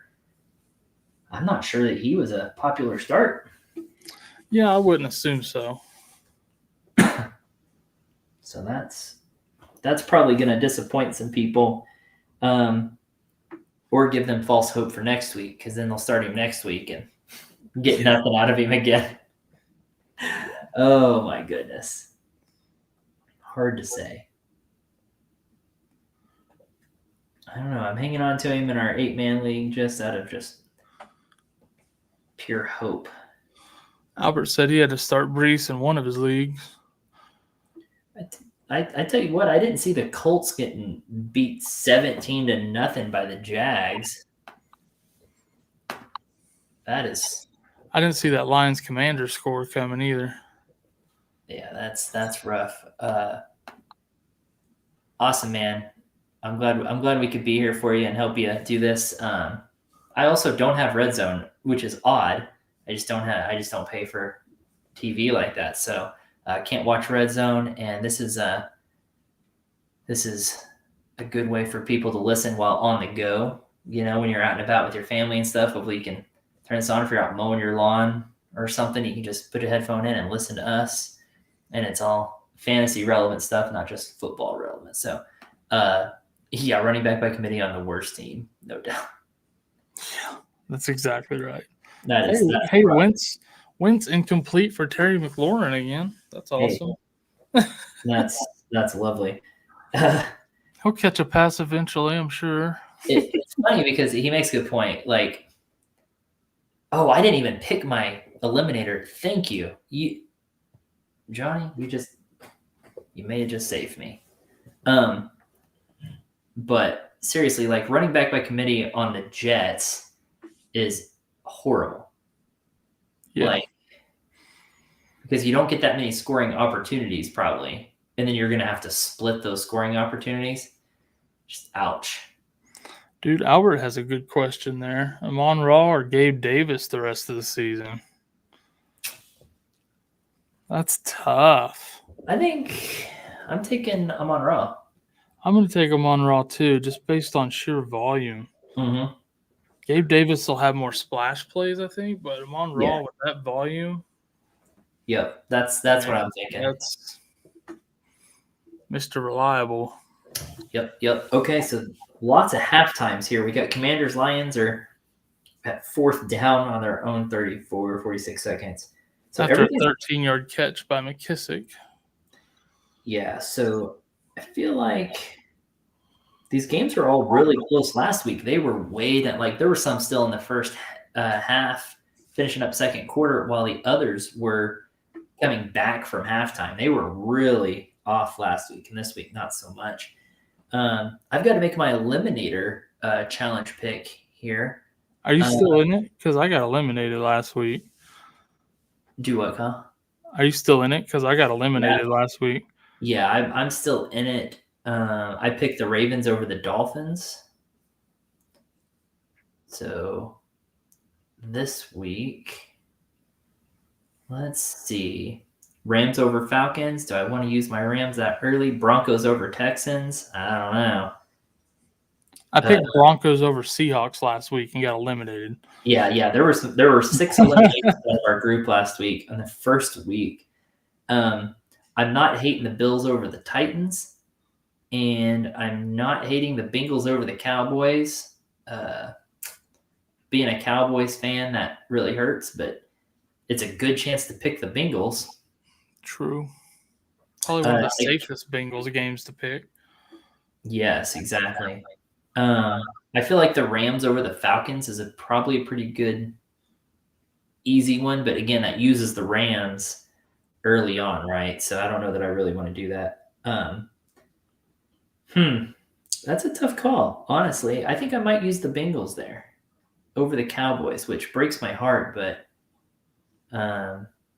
yeah, I don't know. After the Broncos performance last week, I don't know that I could bring it myself to pick them over the Texans this week. And it's really not like that's not that clear cut. Cardinals Raiders isn't that clear cut. Bears Packers, after seeing the Packers play, not that clear cut. And we honestly don't know about the Bears. I mean, that game last week was a mess. The Bills, I'm not going to use them, and I'm not going to use them that early. Vikings Eagles should be a good game, so I'm not going to do that. I love that Johnny also calls them the Bungles. Yeah, I do I too. love calling them that. Yeah, we're Cowboys fans, and we agree that Cowboys. Honestly, I would say even with Dak, but without Dak, even worse. Not a good team right now. In fact, I was talking to our dad last night, and I was like, they need to shut everyone down on that team. Like, hold the goalie, man. Like, treat the whole season like a preseason and just let the get a backups good play. draft pick. It's going to be a good class next year. Get a good draft pick. Enjoy the ride. We need the top left tackle in the draft next year. Yeah, we have no offensive linemen. Like, that is the worst. Yeah, we got to replenish that line ASAP. We need to. I said that 2 years ago. We need to start replenishing that, and we just keep letting guys leave. It's wild, or retire, leave, whatever. Yeah, we have not done a good job there with our offensive line, which used to be a focus. They need to go back to that focus a little bit, and yeah, we need to get a good draft pick, good draft position, and get rid of Zeke, and see what next year looks like. Honestly, trade Zeke halfway through this season to a contending team or something that needs a running back. Yep. Just like when you bail on your fantasy season, you're like, okay, that does it for my fantasy season. Start trading for draft picks. Yeah, exactly. Do it to it, man. Boy, Man, these last two games just won't go to halftime. They just will not end. They're gonna drag feet long enough here. Johnny has CD. Yeah, dude, I have CD in a lot of leagues. It is brutal. Yeah, that's. Yeah, CD is. That's a tough spot, man. And I know we talk about like sometimes you get these lesser quarterbacks in and they really lean on a certain like wideout or something, so it can actually help a wideout situation sometimes. But I feel like this Cooper Rush CD situation isn't one of those for some reason. Like, it's just not one of those, and that's sad to me as a Cowboys fan. A Birds fan. Well, there's a lot of Birds, but it's probably those ones up in the 302. So no thanks on that. Hard pass. That's gross. Green's gross. Tua throws an interception to Marcus Williams. So, who'd you say you had starting in a thing earlier? It's not Marcus Williams, right? Yeah, it is. Oh, it is? So, another interception there? Lamar Jackson with a 6-yard run. I love that. Yeah, how are these two games, like, how is this game not at halftime? How do we get so many damn Eagles fans in our chats, man? Oh, all the time. We have so many. It's like they're passing the word. Is there a Facebook group organizing this or something? We always have Eagles fans up in here. Hey, the FFN guys like the Cowboys. Let's get all the Birds fans on the chats. All the Eagles. The Eagles coming in here. Isaiah Likely got a 34-yard catch from Lamar Jackson. Dang, they might work their way down into at least field goal range here. We appreciate you being here anyways, Johnny. Yeah, I guess. We'll forgive you for liking just the worst team. I tell you. Justice Hill with a 13-yard rush. Yeah, I guess we've got some Eagles fans that are friends, so we can I didn't used to be as passionate about hating the Eagles. Deshaun Jackson ruined it for y'all. Yeah. The Nesty plunge in the Cowboys end zone. First time I ever wanted to punch somebody in the face.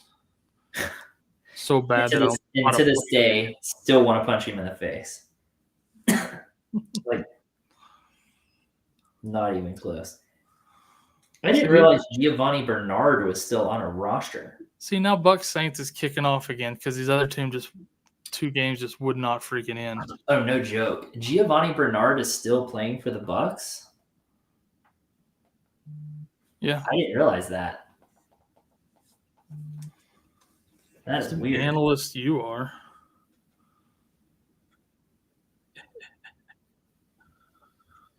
Did you know that? Yeah, I absolutely knew that. That's why born as high on Rashad White as some. Bro, retire. Okay, so looks like the Colts Jags just kicked off the second half there too. So they're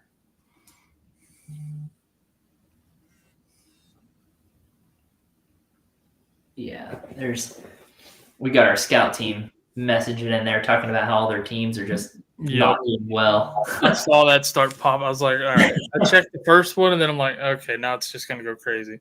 So there's this Ravens-Dolphins won't go to halftime, but the Ravens are taking it down the field there. They just had a 10-yard pass to Mark Andrews. They are now down on the Miami 12-yard line. So they're in scoring position here.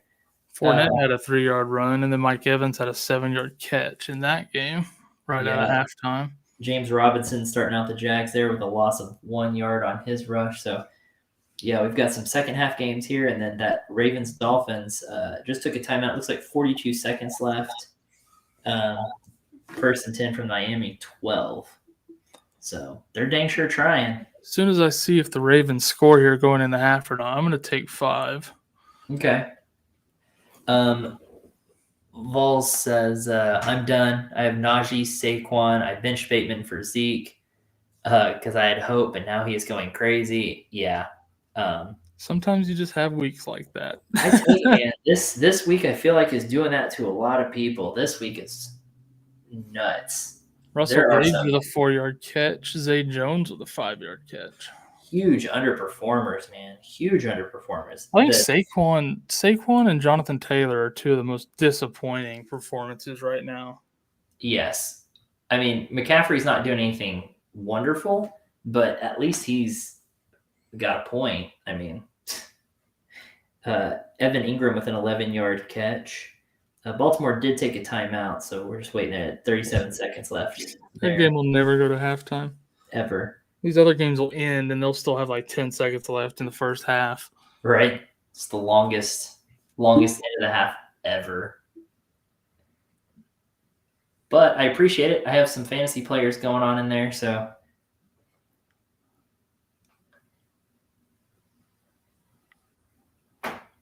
Oh, that's a weird call. That poor guy. Well, there's that Ravens. Yeah, I got to get over to the video. Hold on.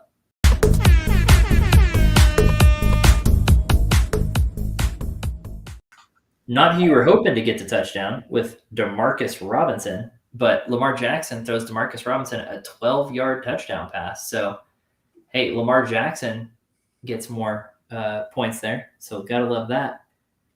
For sure. And then hopefully halftime. Come on. There's still 29 seconds left there. So, who knows? Travis Etienne gets a 2-yard run, followed up by a James Robinson 10-yard catch.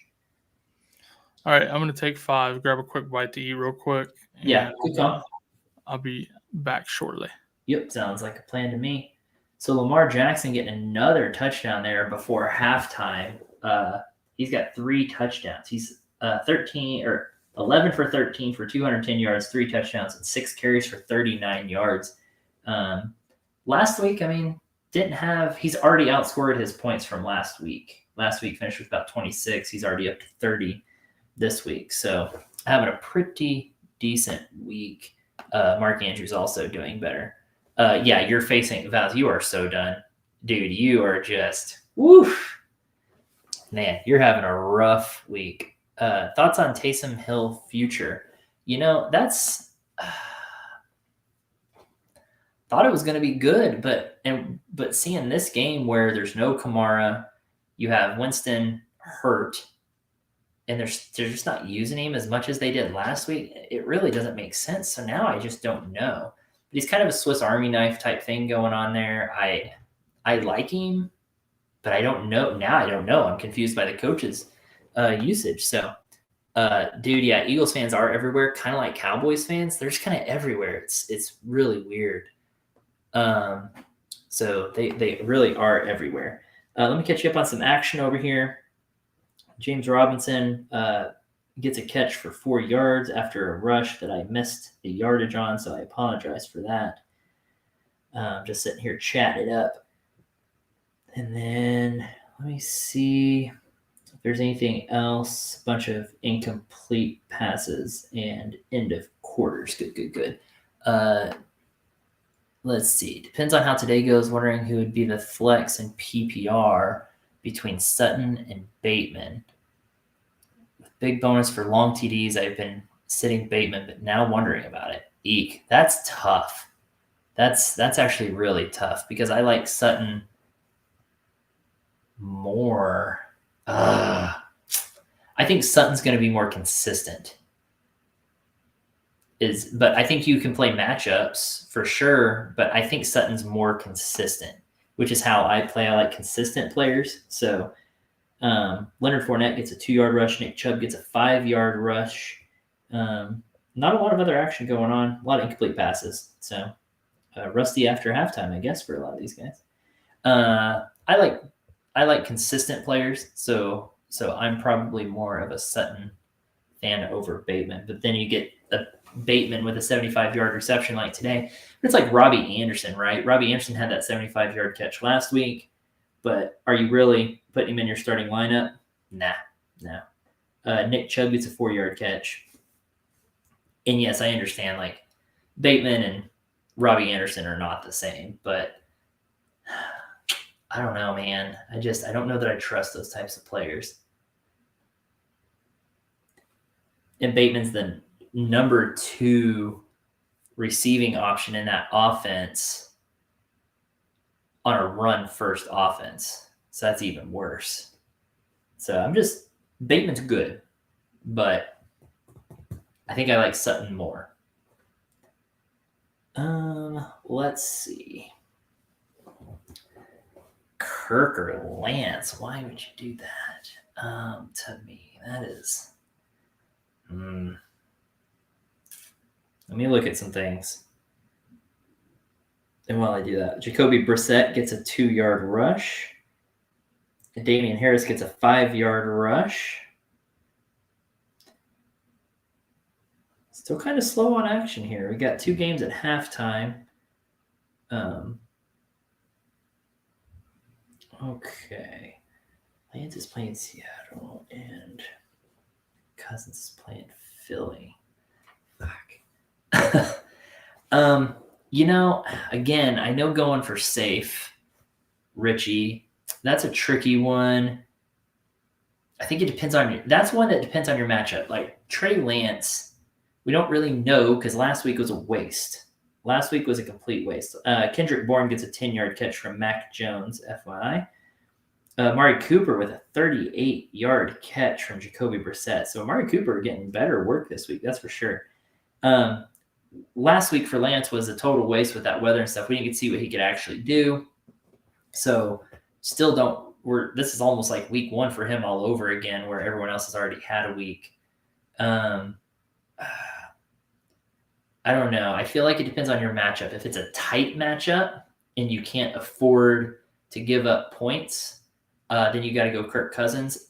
If you're projected to, or if you're winning, if you're projected to win and you need to be safe, Kirk Cousins is your safer bet. If you need points to even stay in the game, you're playing someone that's, better than you, you're outmatched.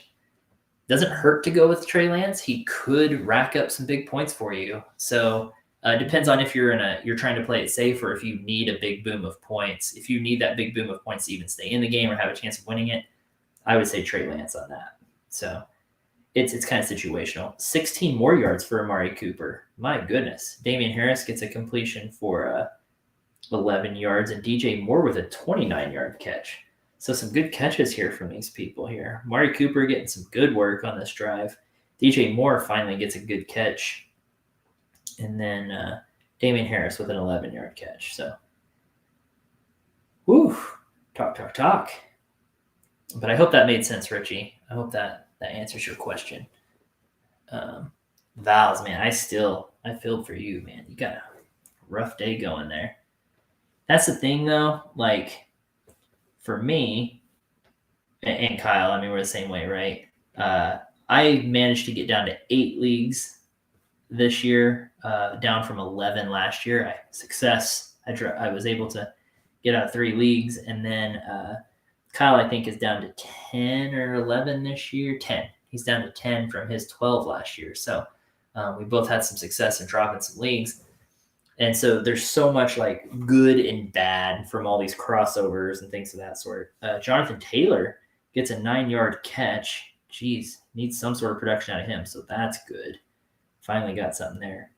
Baker Mayfield got a 17-yard rush. That's interesting. And then Baker Mayfield throws a 16-yarder to DJ Moore.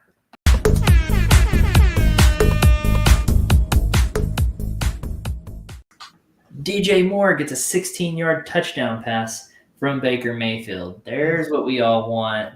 There's what we want. That connection to work. So excited about that. Baby. Kyle, somehow we can hear you talking to your dog. It's because of the video thing. Reset it. I can see you. Oh, I see. Got it. You're muted again. I'll keep that in mind. We heard you, baby, talking to your doggy there while you're eating. That's funny.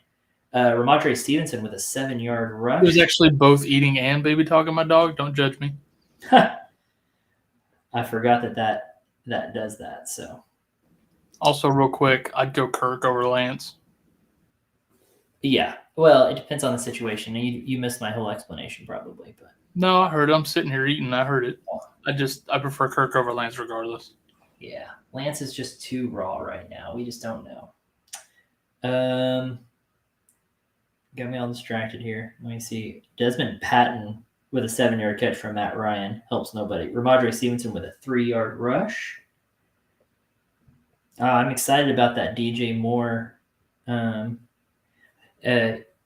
Also, keep in mind, we will be giving away I just got a DJ Moore signed jersey that we will be giving away maybe next month. We'll probably give that next month. So keep in touch. You can win a DJ Moore jersey. We'll probably do our Darnell Mooney one first, and then we'll go with DJ Moore. So let's see. A lot of incomplete passes, guys. Oh my gosh. Just a lot of incomplete passes. Somebody do something worthwhile for us. Give us some excitement. DJ Moore gave me some excitement, so I'll take that.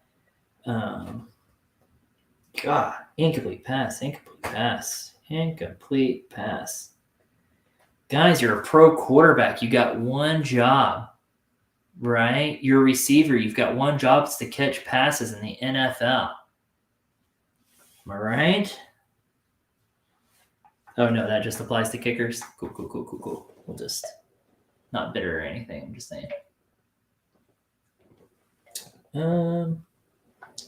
Cade York makes a 22-yard field goal. So the Browns go up 17-14 over the Jets.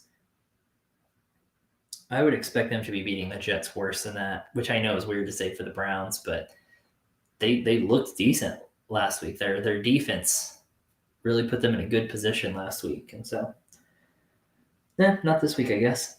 Antonio Gibson with a 4-yard rush.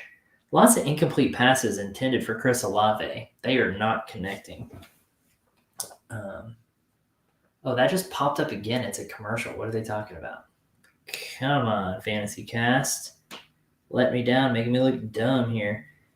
Jahan Dotson with a 40-yard reception from Carson Wentz. So Dotson having a better day than Curtis Samuel today. Again, Curtis Samuel, number one pick up on waivers this week, and here we are.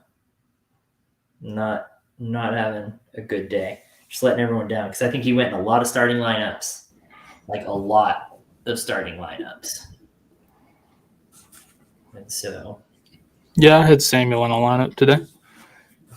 I think most people did Just because one. he was used so heavily last week. I mean, he was obviously he was like part of the game plan, you know? And so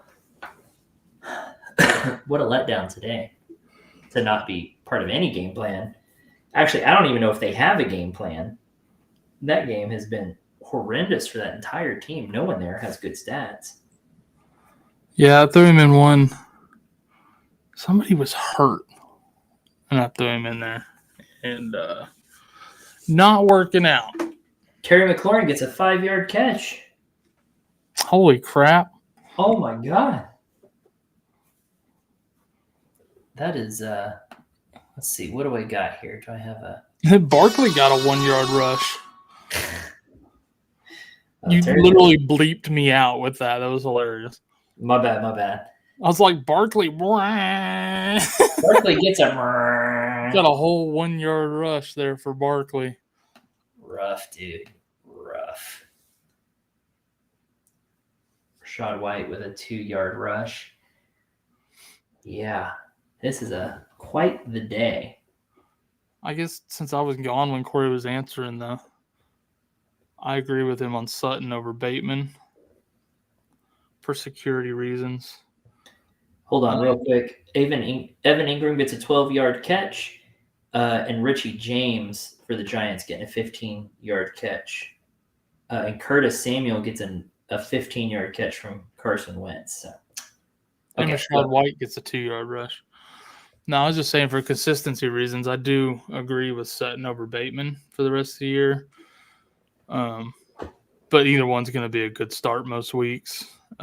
Richie, if you're still here, Kirk or Lance, like Kirk in that new offense with JJ, like I'm rolling with him this week against the Eagles, who the Lions threw all over last week. I'm going to ride that and give Lance one more week and see what he can do on dry land before I'm starting him. Saquon Barkley with a 16-yard rush. And he just doubled his yardage total. Holy crap. Right.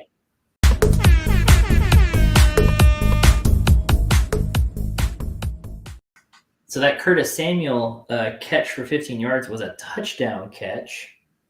So Curtis Samuel on the board all of a sudden. All of a sudden he's somebody again. RKO from out of nowhere. For real, dude. That's how it feels. Christian Kirk gets a 10-yard catch.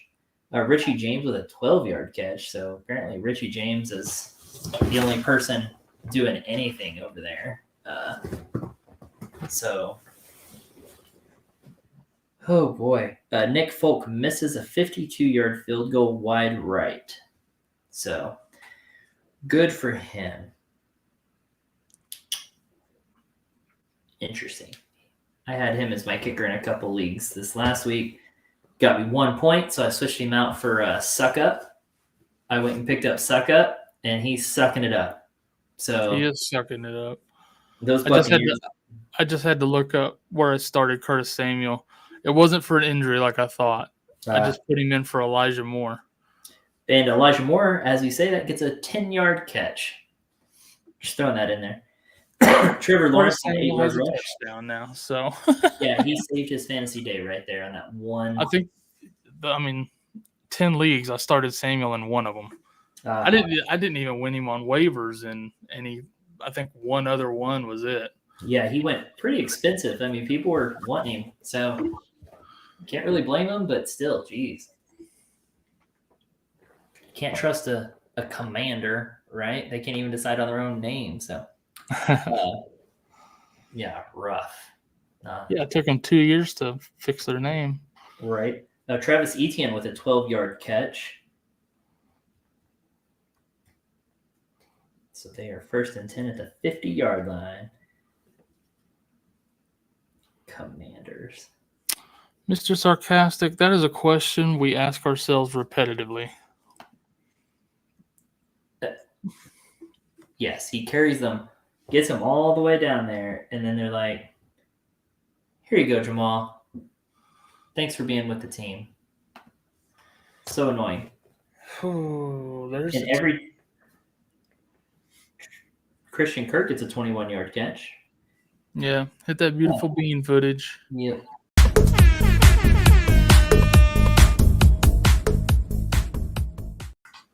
Daniel Bellinger with a 16-yard touchdown reception from Daniel Jones.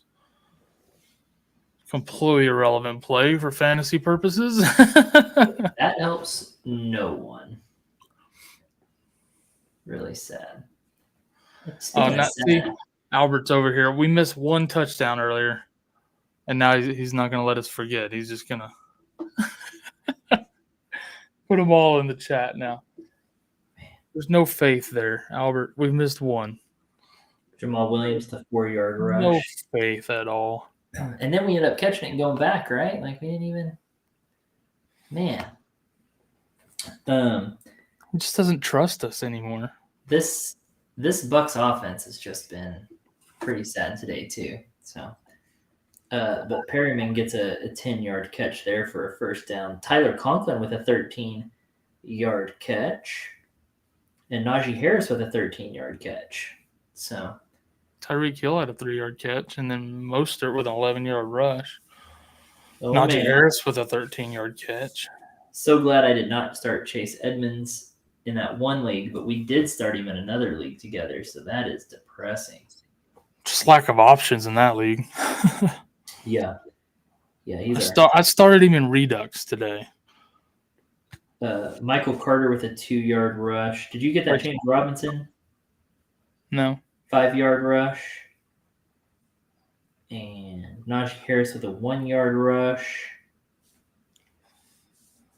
So, not a lot of grayness going on here. Raheem Mostert with a 13-yard reception. So also catching some passes. Russell Gage with a 10-yard catch. Come on, baby. Yeah, Raheem Mostert is going to be the bane of my existence now. I was really thinking Edmonds coming into the season. Wild. Oof. Are we in? No, we're not even field goal range there. Come on, get suck up so a field goal. Come on, people. Elijah Moore rushes for a loss of 6 yards. And then, or no, now they're changing it to Elijah Moore. Wait, is that what I said? I don't know. I don't know what's going on there. Yeah, you said Elijah Moore. Oh, okay. Deontay Johnson with a 9-yard catch. And Raheem Mostert with a 9-yard rush. Just bam, bam, bam for Raheem Mostert on this drive. They're just trying to get him hurt. Yeah. I wonder if something happened to Edmonds that they didn't release or something, because that's just odd to make a complete switch. Yeah, it's really strange. Because Chase Edmonds has 2 whole carries and then 2 targets on receiving. But he lives though. There he goes for 4-yard rush. It's just weird that they switch up just complete 180. Correct. Yeah, it was totally just backward there. Yeah, exactly, Albert. He'll get hurt. That's what I said. They're bound. It's like they're just trying to get him hurt right now. He's getting too much work not to get hurt. Right. See, 2-yard pass to Deontay Johnson. James Robinson with a 1-yard rush.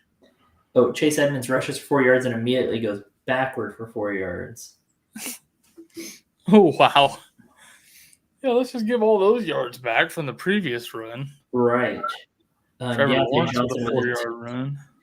2-yard catch for Deontay Johnson. I mean, hell, Chase Edmonds might be in right now because Raheem Mostert blew out his knee. Who knows? Hard to say. Here's a 47-yard attempt for Ryan Suckup. So that'll be a good recovery if he makes this. He'll probably miss it and put me in negative. No, he nailed it right down the middle. So that's a good 4-yard kick or 4-point kick for Suckup. Rashad Perryman with a 7-yard catch and McCaffrey with a 3-yard rush. Okay. Got quite a few punts, timeouts, and a score. So a little bit downtime here, but that's Ryan Suckup had done nothing all day because they went for it on 4th and 1 earlier instead of kicking that field goal. So he had a huge week last week against Dallas with like 16 points or something silly. Just big day for a kicker. McCaffrey with an 8-yard run. Yep, that's good for McCaffrey there. That gives them a 1st and 10 at the 50-yard line. Now make it 2nd and 10 after an incomplete pass to Shi Smith. Ooh, excuse me. Shi Smith getting more targets today than like Robbie Anderson. Yeah. Robbie Anderson going to be one of those boom bust players. He kind of always has been. That's why not many people actually picked him up on waivers. He's still sitting out there on waivers and probably at least half my leagues. I don't think I saw any of my leagues anybody picked him up. No, people are not. Ooh, here's the Jets wide receiver Garrett Wilson is headed into the medical tent after a hard fall on the sideline. So here's something you love to see. Carson Wentz, 18 yards to Terry McLaurin. Heyo, and Tyreek Hill with a 14-yard catch. Yeah, Terry McLaurin lives, but that is not good for Garrett Wilson. So Chris Boswell with a 52-yard field goal. That game is interesting there. 10-6 now with the Patriots over the Steelers. More close games this week. So Antonio Gibson. A lot of low-scoring ones this week. Yeah, you got an 8-yard rush by Antonio Gibson and an 11-yard catch by Jalen Waddle. It doesn't. Waddle. Here's a.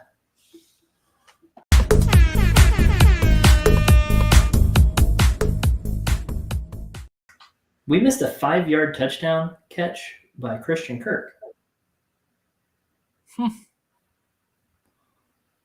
Mine didn't update. I still show a timeout.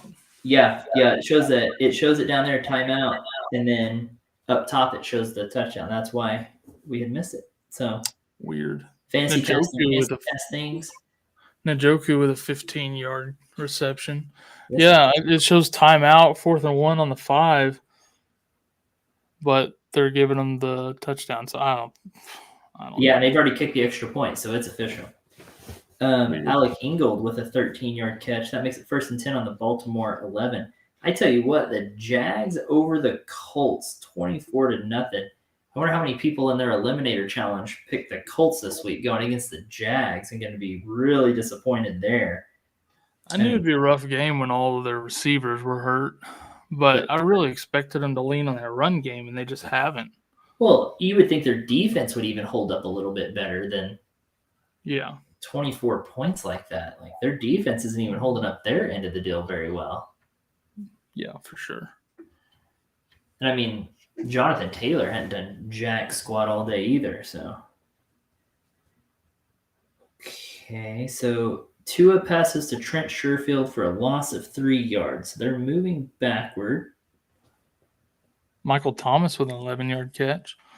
Yeah, nice little tippy toe on the sideline there. Albert's right though. Christian Kirk to the moon, man.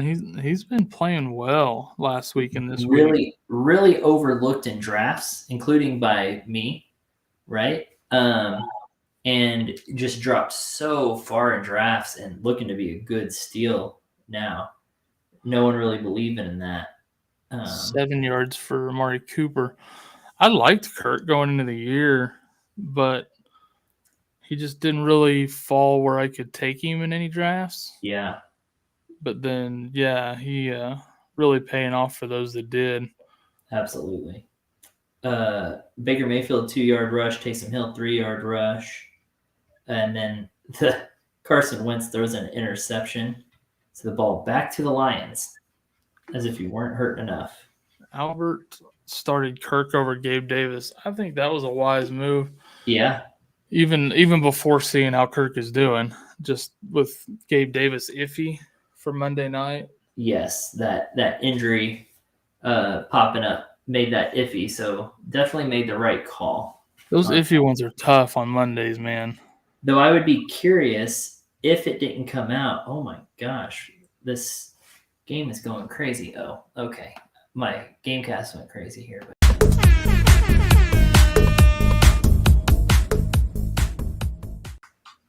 Well, there's the guy that I always talk crap on, Mike Gesicki, getting a 14-yard touchdown catch. Even a blind squirrel finds a nut now and then. So Yeah. there's that. 2-yard pass to to Shai Smith and a 6-yard catch by Juwan Johnson for the Saints. 1-yard catch for TJ Hawkinson. Quiet day for him. Then Nelson Aguilar gets a 25-yard catch from Mac Jones. That'll catch you up there, but yeah, Gesicki, not a big believer, but Amon-Ra St. Brown with an 11-yard catch. Just volume, man. I still wouldn't be relying on Gesicki on a weekly basis if I could help it. Mark Ingram gets a 12-yard rush. No, I don't want him as my tight end. But that bailed him out on the day. That one play, good little bailout, kind of like that Curtis Samuel touchdown earlier. Right. Kind of a bailout on a totally just flop of a day. Jarvis Landry gets an 8-yard catch. That's a name that you're not seeing a lot this week. Jonathan Taylor, 21-yard rush. Well, hallelujah. Holy cow. Jeez, oh Pete. Hallelujah. Holy shit. Where's the Tylenol? 9 yards to Sterling Shepard. Someone else you would have thought would have been way more involved. I expected him to be very involved today, and he's just not. Yeah. It's been Richie James. Who knew? I'm Richie James, bitch! Jacoby Myers with a 6-yard catch. That's funny. That actually worked out quite well, Kyle. I'm proud of you for that one. Thank you. I'll be retiring now. Have a good rest of the stream.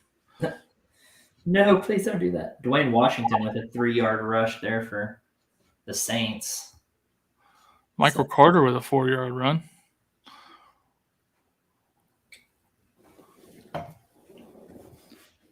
Okay. I like how some of these players, like Dwayne Washington, we have to say what team they play for because nobody knows. Right. And nobody's playing them anyways. It's like... Okay, so T. Higgins is active. There has been a lot of no-name scoring today. Or not scoring touchdowns, but like... Just fantasy points. Fantasy point scoring. Just a lot of no-names. Daniel Jones with a 5-yard run. 7 yards to TJ Hawkinson. 2 catches on the same drive? My goodness. I know, right? TJ, calm down, bro. Michael Carter with an 8-yard catch. This Dwayne Washington's getting some work on this drive. That's 3 plays back to back because then he gets another 4 yards on top of the 8 he just got. So yeah, everybody expected Ingram and Tony Jones to split, and then here's Dwayne Washington. All of a sudden, let's introduce another running back. Dwayne the Rock Washington. Daniel Jones with a 2-yard rush. All righty. Corey Davis with a 10-yard catch. All right, Corey. I see Corey. Oh, I'm also listed as Kyle on here. I always forget that you change that, and I got to change it back every time. We didn't used to have our names on here. Now we do, so. The game has changed. I'm going to sue you for copyright infringement on my name. Yeah, what are your losses? To be determined. I operate under an LLC, and that LLC ain't worth nothing. You are screwed. To be determined. Looks like there's going to be a turnover here, possibly, but I missed the play, so. Ashton Doolin with an 8-yard catch. He's Brees Hall with a 4-yard rush. Ashton Doolin been very involved today. I think a lot of people expected Paris Campbell to kind of step into that role. Brees Hall with a 4-yard catch. It's looking like Dwayne Washington just fumbled the ball away to the Bucs. So well, that's what they freaking get for playing Dwayne Washington. Quit Yeah, screwing. I think a lot of people expected Paris Campbell to kind of be the number one receiver today with Alec Pierce and Michael Pittman out, but it's been Ashton Doolin today, dude. Telling you, I'm just gonna keep saying it though. Of all the games today, I didn't expect the blowout to be well, two of them: Lions over Commanders and Jags over the Colts. If you told me that the two teams that were going to win by the biggest amounts today were going to be the Jags and the Lions.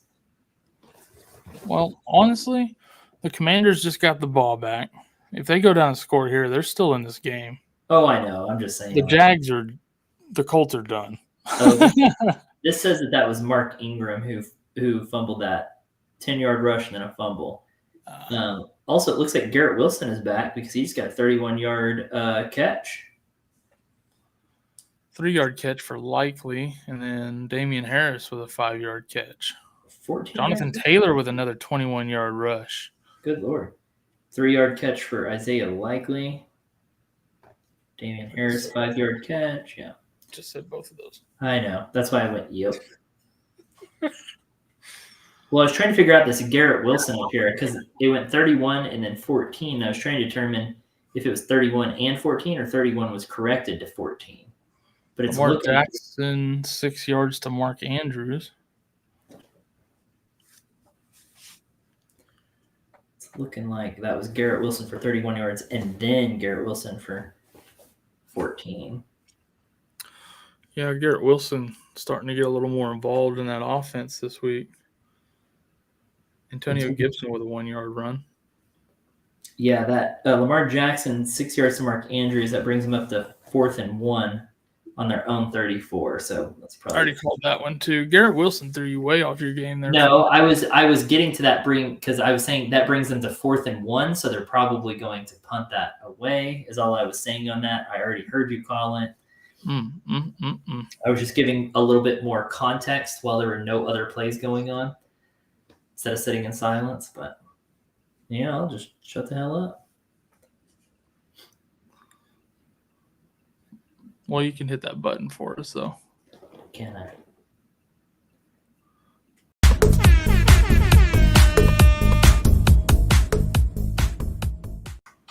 Damian Harris for a 2-yard touchdown.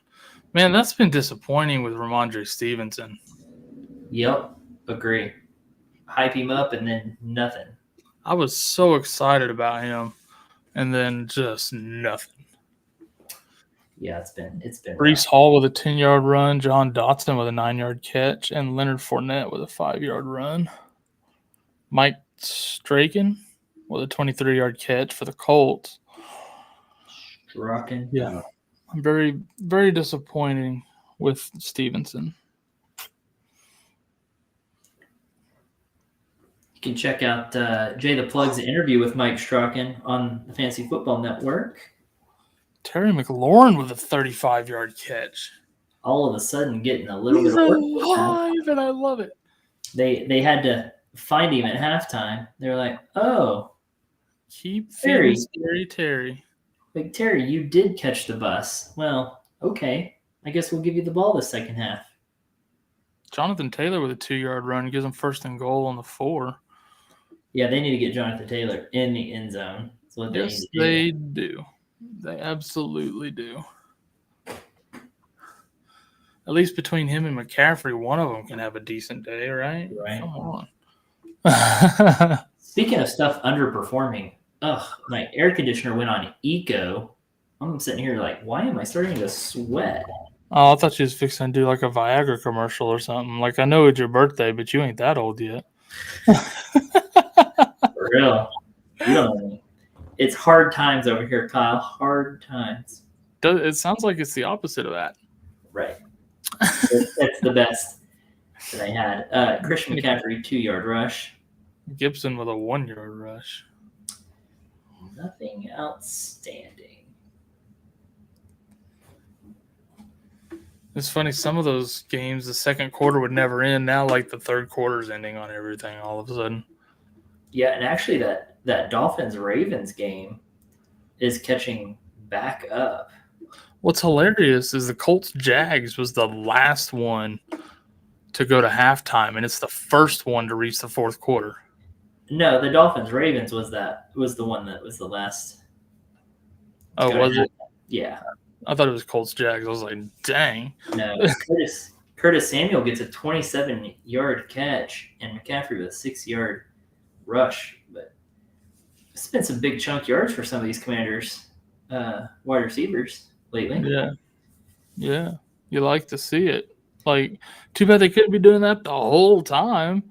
No joke. J.D. McKissick think it's a 1-yard rush. Raheem Mostert with a 7-yard rush. Go sit down, Mostert. Leave us all alone. Raheem Mostert can kiss my whole ass. It's a lot of kissing. It is. Just the whole thing. A lot of real estate to cover there. Not as much as it was a few months ago. That's true. Man, I did not see this Bucs Saints being 3-3. No. Going to the fourth quarter. I thought it'd be tough, but not that tough. My God. Tom Brady should have retired. Najee Harris with a 14-yard catch. There we go. He hasn't had as many receptions this year as I thought he might. But ooh. Hit that beautiful beam footage. Yeah, no doubt.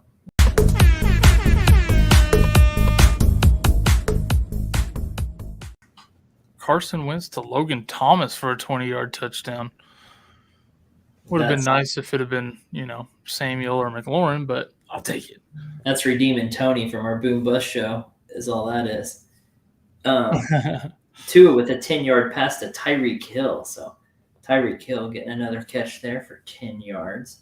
Yeah, that's bailing out Tony is what that's doing for his Logan Thomas pick. It's bailing me out for starting Carson Wentz. That's what you get for listening to Tony. Yeah, so that really helps there.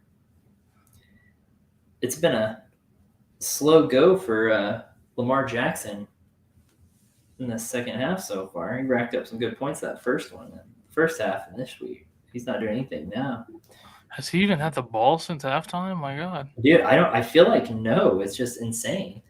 Maybe they had Jahan Dotson for a 2-point conversion, and then Barkley with a 3-yard run. I'm not even gonna try to pronounce this Steeler name. Gunner something for 18-yard run. I'm gonna go with Olszewski. Yeah, that seems correct-ish. Raheem Mostert with a 4-yard catch. Kylan Granson with a 10-yard catch. Olszewski run ball. Greg Zuerlein with a 57-yard field goal. Oh, there was a penalty on that Kylan Granson. It came back. So it's 3rd and goal from the 22 for the Colts. Throw a screen pass to Jonathan Taylor. Just see what happens. Come on. Just do it. At least get us a PPR point out of the deal, right? Sushi Lover coming in hot with the hot take. Let me click over there really quick. Colin Lockett for over 100 yards and 2 TDs today. Yeah, that's too hot. Too hot. Najee Harris with an 8-yard rush. That's not going to happen, buddy. Fournette with a 7-yard rush. Man, 100 yards and 2 touchdowns. You think Geno can support a game like that for Tyler Lockett? Eek. Oh my God, this Dolphins going backward. I'm gonna go with no on that. Sushi. That's a no from me, Doc. Yeah. But I appreciate the homer confidence. I really do. The thing is, they're playing against his team, the Niners. So I know. I'm not even calling that for like CeeDee Lamb or anything. I'm not even homering for CeeDee Lamb like that. Much less Tyler Lockett. 13-yard catch for Deontay Johnson. 3-yard rush for Najee Harris, and holy crap. Amon-Ra St. Brown with a 58-yard rush. God dang, man. I should have started him in Roll Tide. I made a terrible mistake. Although, to be fair, I started Jefferson, Diggs, and Debo Samuel over him. So And to be fair, you should still probably win that matchup pretty handily. So can't really blame me. yeah, I mean, Man, it's tough seeing those points on your bench. Chase Edmond gets an 8-yard reception. So Sushi says Lockett's gonna have a good game, but the Niners will still win. If Lockett has a good game, things went terribly wrong, and the Niners will not win. that's a fantasy viewpoint if I've ever seen one. That's a good approach. What did you say right before I said that, Edmund? Edmond's got an 8-yard catch. Nyheim Hines also had a 9-yard catch. Oh, here's a brawl from the Saints and the Bucks. They're both pissed that they both suck. You suck worse. You suck worse. Oh, and it's started by Brady and Fournette. Uh-oh. And then Evans Brady popped in the in there. Oh, they're only relevant players. Oh, Mike Evans. Dang it. Mike Evans going to get suspended. Brady's in the brawl? That never happened. Well, he was starting by just talking and shit. Mike Evans will serve a suspension for that one. What did he do? He just ran over and just clocked. Lattimore. He just bull rushed him. He's out there instigating shit, and then he's in there with May. Yeah, he'll get suspended. I don't know. Maybe they throw him out of this game actually, and then suspending. But that's what they needed was their only healthy wide receiver to get suspended. Hey, Russell Gage to the moon, baby. DeAndre Swift. Ooh. Hold on. I'm trying to get back to that. I'm on this chat.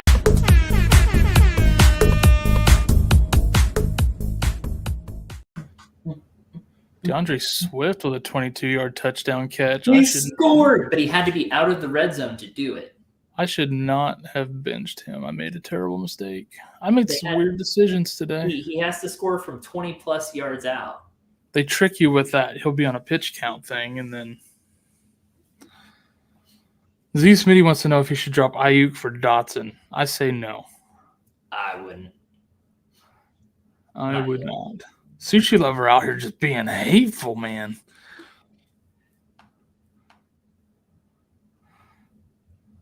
Who's going to have more passing yards, Trey Lance or Dak? Ha, ha, ha. That is hateful. All because we don't like Tyler Lockett? Come on, bro. Man.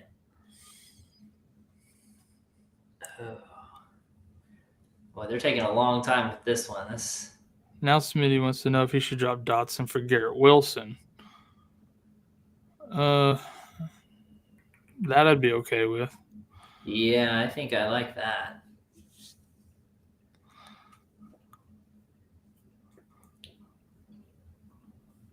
Nick Chubb gets a 9-yard rush. And honestly, Sushi, on your question, I think Dak might still have more passing yards than Trey Lance if he plays like he did last week. Yeah, they just threw Mike Evans out. So Nick Chubb with a 9-yard run. At least he's not taking off his jersey and completely quitting. But he is giving away his gloves to some fans on the way out.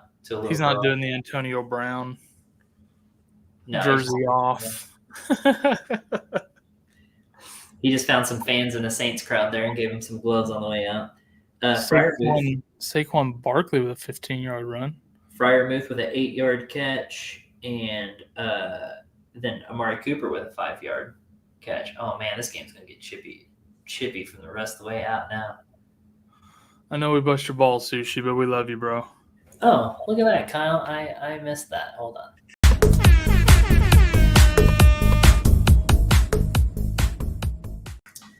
That's an 8-yard touchdown catch for Freiermuth. Oh, alrighty then. Well, we'll take that. Chubb with a 22-yard rush. I believe we started Freiermuth somewhere, didn't we? We do appreciate you being in here, Sushi, even if you do come and give us a hard time. Lamar Jackson, 9 yards to Mark Andrews. Evan Ingram with a 5-yard catch. I think we had Fryermuth and a flex somewhere. Yeah, we did. It's in our launch league. We started Fryermuth in our There's launch league flex. Chubb with a 3-yard run. Yeah, I started in Roll Tide. I started Taysom Hill over Fryermuth today. Seemed like a no-brainer, you know. I would agree. It does seem like a no-brainer. Lamar Jackson, 9-yard pass to Mark Andrews, and then Evan Ingram with a 3-yard catch. Okay. Did you get the 2-point conversion to Deontay Johnson? Nope. Or the 15 catch by Chubb though. Okay.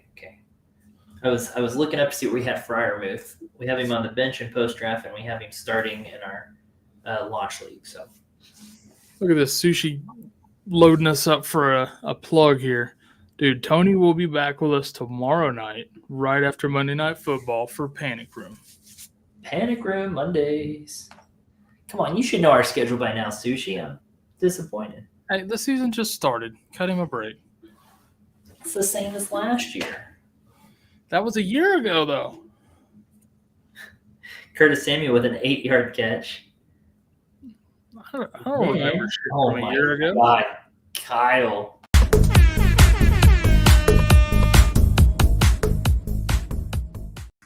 That shit right there is why you get Lamar Jackson for a 79-yard touchdown run. Oh my God. Dang. Holy cow.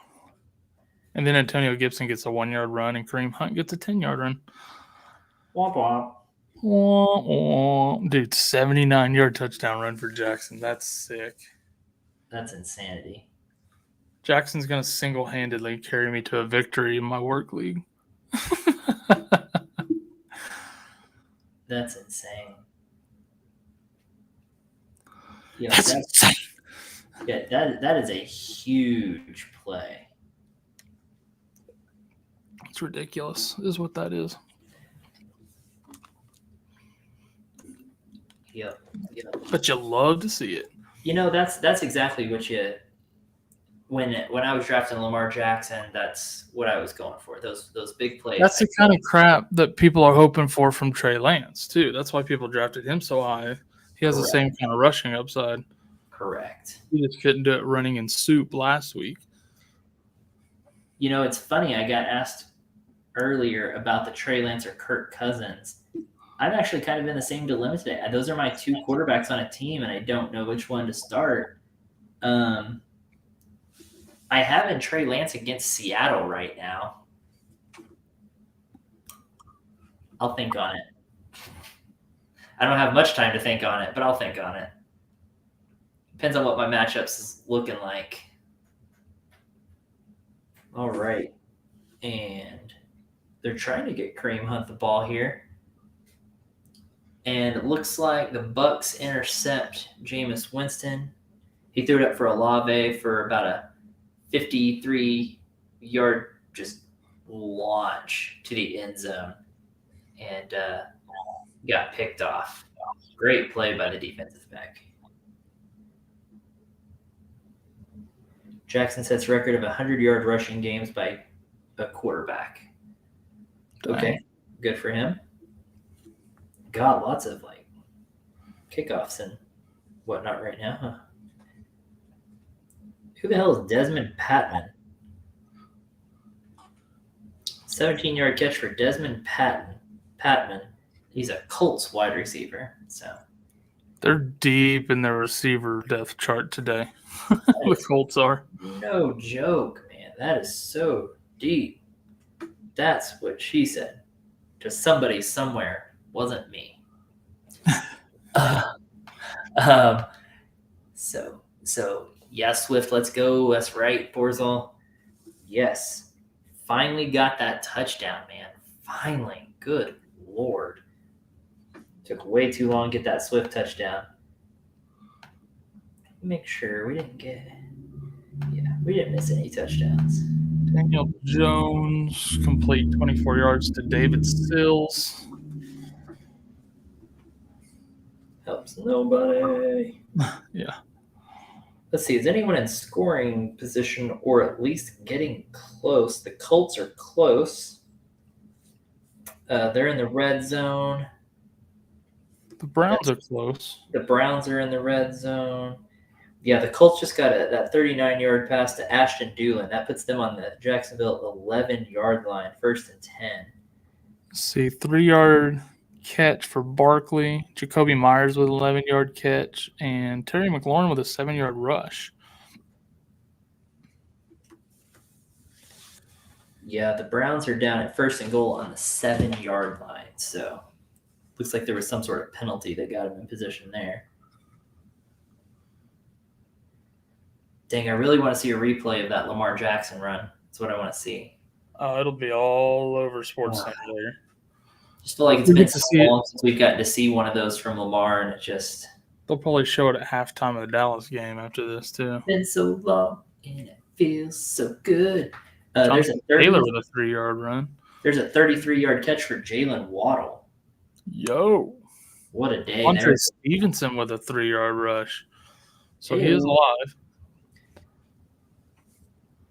Carson Wentz to John Bates for 9 yards. Leonard Fournette with a 5-yard run. Daniel Jones with a 5-yard run. Gibson with a loss of 2. Dang. My work league is looking good. Jeez. Outscored everyone. The next high scorer by 20 last week. It's looking to be at least that this week. I'm just killing everybody in there. And to think I was projected to lose before today, and now I'm projected to win by 57 points. Damn. Yeah, just Lamar Jackson. Dude, Lamar Jackson's having a day. Well, in that league, I have Lamar Jackson, DeAndre Swift, Waddle's having a day. Tampa Bay defense is having a decent day, and Gerald Everett had a decent day for me. So, 17-yard catch for Terry McLaurin. The Browns. Oh, look at that. Just as I was about to say it.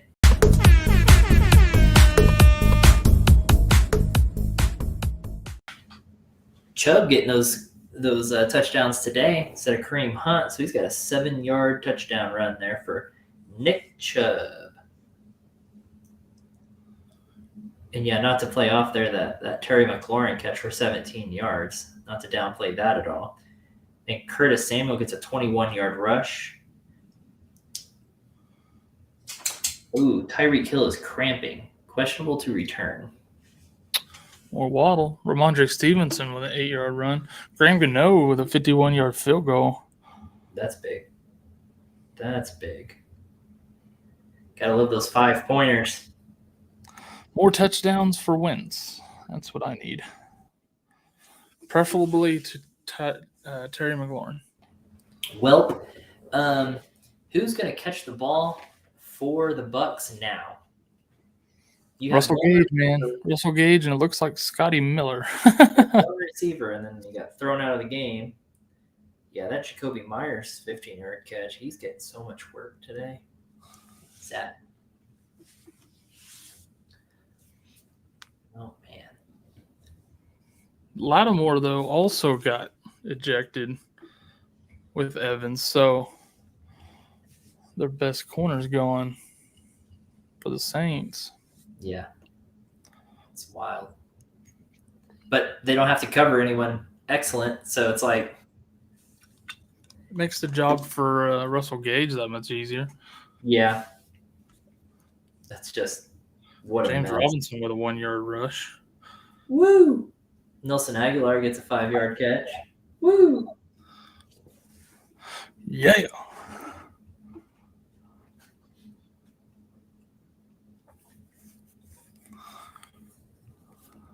Boy, that Colts defense, what a pathetic showing today. Yeah, for real. My goodness. Well, Colts offense and defense, just that whole team didn't show up today. Missed the bus. There's 12 yards to Jalen Waddle. If Tyreek's out, it's the Waddle show. Money all day. And they're going to be throwing because they're losing by a lot. Yes. Yes, they are. So let's see. Lamar Jackson has 228 yards and 3 TDs through the air and 118 yards and a TD on the ground through 3 quarters. Whoa. Just whoa.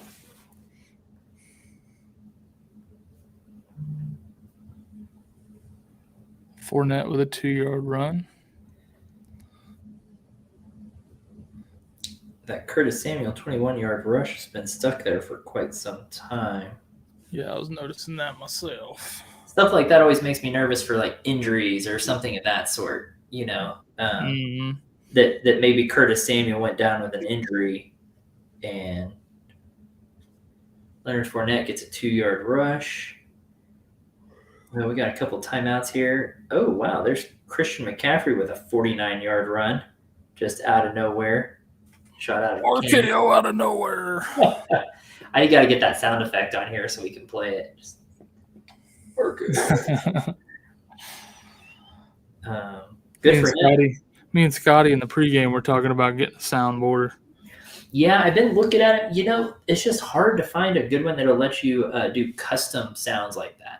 The custom sound is really hard. They come with sound effects and stuff, but ones that let you set up your own sound effects are actually really hard to find. And the only one I've been able to find only lets you set up like 4 or 6, I think is all it lets you preset. I want like a whole damn soundboard of it. I want like 40 sounds I can choose from. Yeah, man. Fit any situation.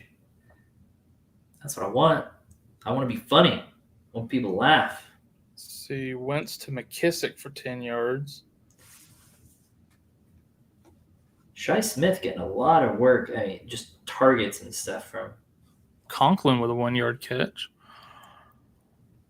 Missed him there, but now they're at 1st and 10 on the Giants' 21-yard line. So they're coming back big time. They're only down by 3. So Garrett Wilson with a 5-yard catch. Garrett Wilson's had a day. Yeah. McCaffrey with a 6-yard run there. Getting them down into the red zone. Jesus, Jalen Waddle with a 16-yard catch. Getting them down 1st and 10. 1st and goal from the Baltimore 10. So Jalen Fournette with a 5-yard run. This is just the Jalen Waddle show today, folks. For real. For real. And I just traded for Jalen Waddle in my work league this week. Drafted Joe Burrow at 106th overall as my backup quarterback to Lamar Jackson, and then traded him for Jalen Waddle this week straight up. He was like the 49th pick in the draft, I think is what I said. It was fantastic. I bet that dude is just kicking himself right now. He's so pissed. I guarantee you. Mike Gesicki with an 8-yard catch. Oh, my gosh. Get out of the way, Gesicki. You do not get to score again. That is not okay. Nobody's even starting you anymore. Give it to Edmonds. They're on the 2. 2nd goal on the 2. Yeah. What do you think? Raheem Mostert right here? Give it to Edmonds. Ooh, Carson Wentz to Antonio Gibson for 11 yards. 1st and goal on the 1 for the Commanders. Ouch. Won't see a Wentz score here. Probably hand it to Gibson. The Colts throw an interception to the Jags. Dude. Holy cow. That is a rough day right there. Okay. Nope, I called that one.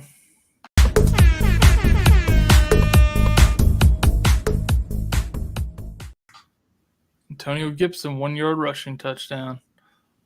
Really needed Wentz to throw one there. But good for him.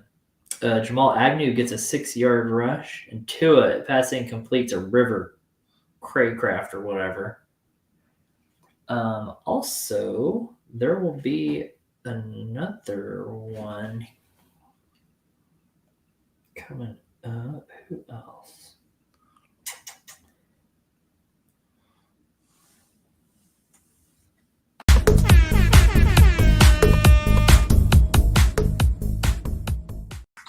River Craycraft, or however you say his freaking name, gets a 2-yard touchdown catch from Tua. So Tua gets another throw there, and then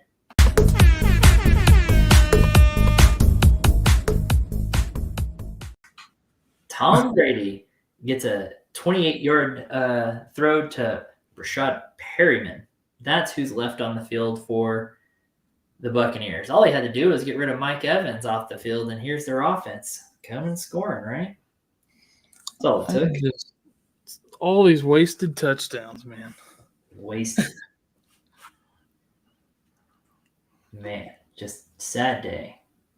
2-yard catch for Najee Harris. So if you play IDP, just throwing this out there, IDP, right? Of all my linebackers, I have a lot of good linebackers, but I played, obviously, CJ Mosley and Aluakon, and they have 6 and 9 points, respectively. And then I come down here, Levante David at least has 11. Okereke or whatever his name is has 16. It's just, what the heck is up with these linebackers? I don't know how many people here play IDP. Not a lot. Not a lot of people play IDP, so. Not a lot of IDP leagues out there, no. I was looking in the linebacker rankings this week, and those linebackers were 2 of the top 4, and together they have 15 points.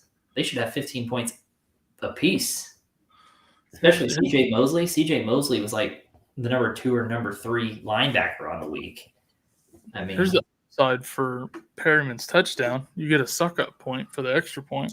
Hey, I love that. Amari Cooper with another 11-yard catch.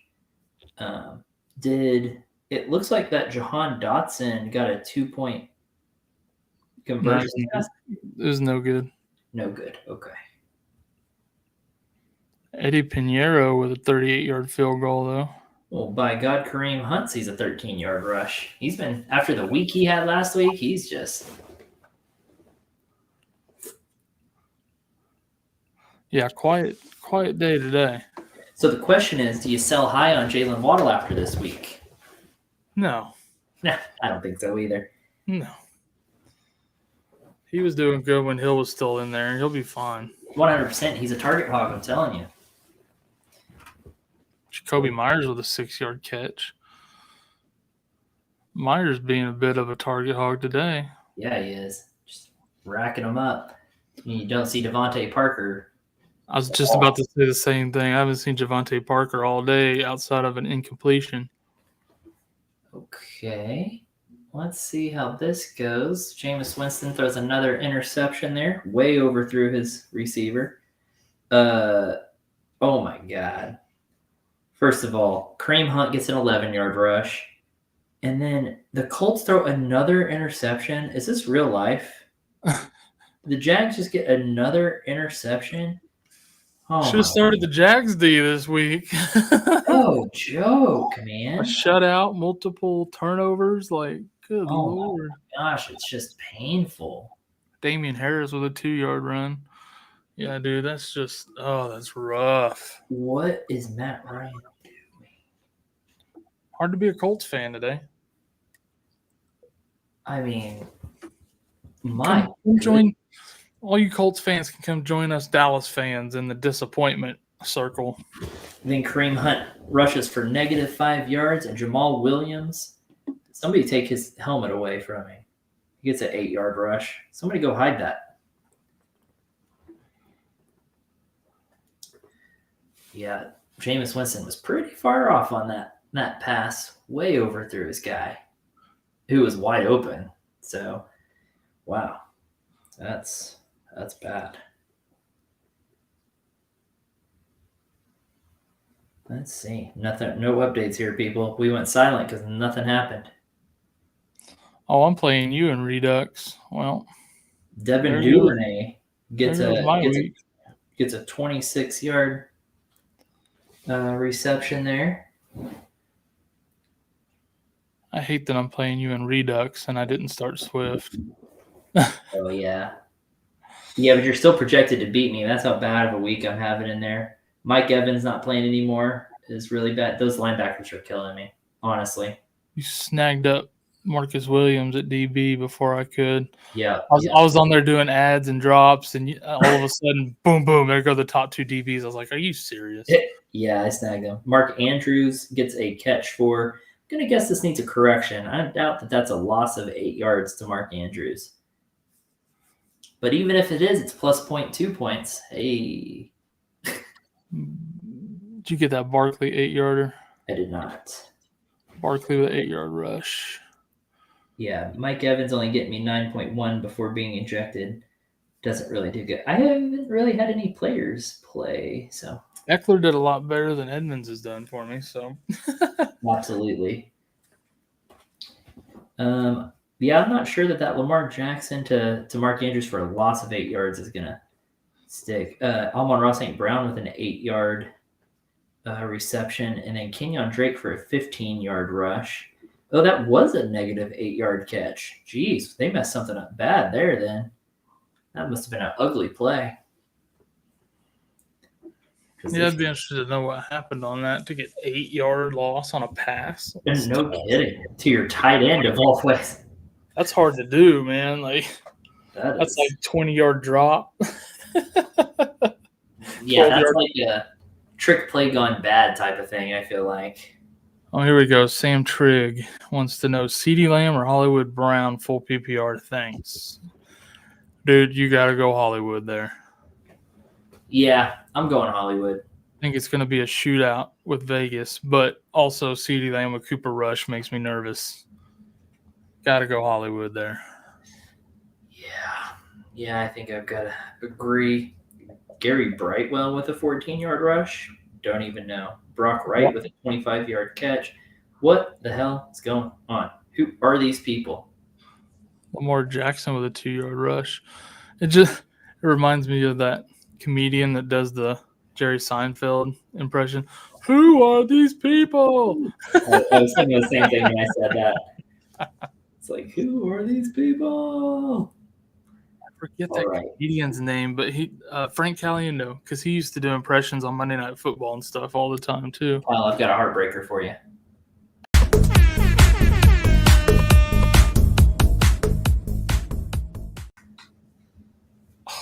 Amon-Ra St. Brown with an 11-yard touchdown catch. Also, Ben has to be kicking himself for trading him to you in that deal, but my goodness.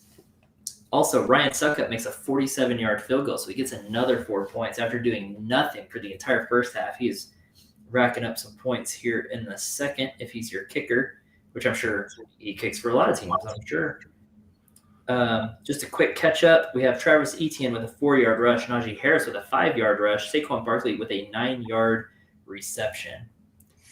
Dude, I should have started St. Brown. Woo! The St. Brown versus Debo, like that's tough. That's tough.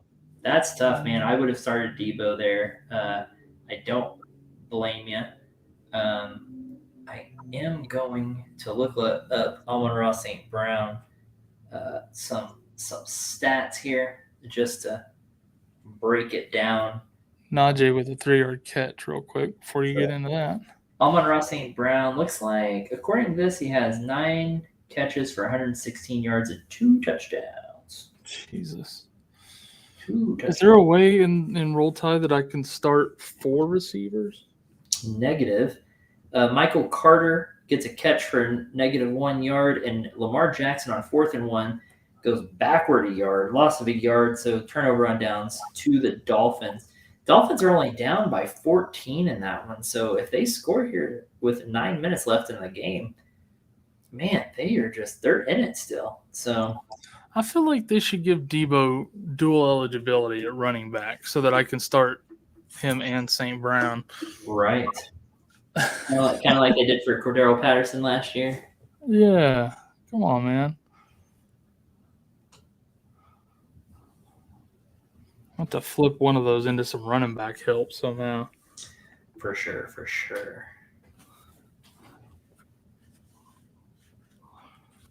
I already know what you're thinking. I can hear the wheel turning already. Oh, there's no wheel to turn. Because we both knew. No one had to mention it. Barkley with a 1-yard run. Jameis Winston, 22 yards to Jawan Johnson. Where is Taysom Hill today? That's what I want to know. It's nuts. They haven't they're not game plan. It was ideal situation for him to play today, and they aren't giving him the ball. It makes no sense. And I tell you what, Blowing my Wishlist is mind. also going to be angry because he went and put him in all of his lineups once he figured out that Winston was hurt like that. So Yeah, it's very disappointing. 3-yard rush for Ramondre Stevenson. 7 yards Yeah, to it's Gesicki. blowing my mind because, like you said, it's a perfect situation for him, and he's just nowhere to be found. It's insanity. It makes zero sense. They need him more this week, and they've used him less. Right. Mike Gesicki with a 7-yard catch. Ooh. Oh, I already said that. But Where the hell? Why is Gesicki all of a sudden? Oh, because Tyreek Hill's back. Tyreek Hill is back. I was gonna say it's because Tyreek Hill is out, but then he got a catch right after for 4 yards. J.D. McKissick gets a 10-yard catch, and then Michael Thomas with an 11-yard catch. And then McKissick with a 4-yard rush. So this is McKissick's series. Yeah, the Taysom Hill thing, though, that's blowing my mind. Like, he crushes it last week, and this week they're just like, nah, you know what? I'm not gonna play him this week. Oh, my Lord. Oh, my Lord. Kyle, did you call, I believe you called it in our Boomer Bust show the other day, Jameis Winston. You called him a bust, right? I did. Well,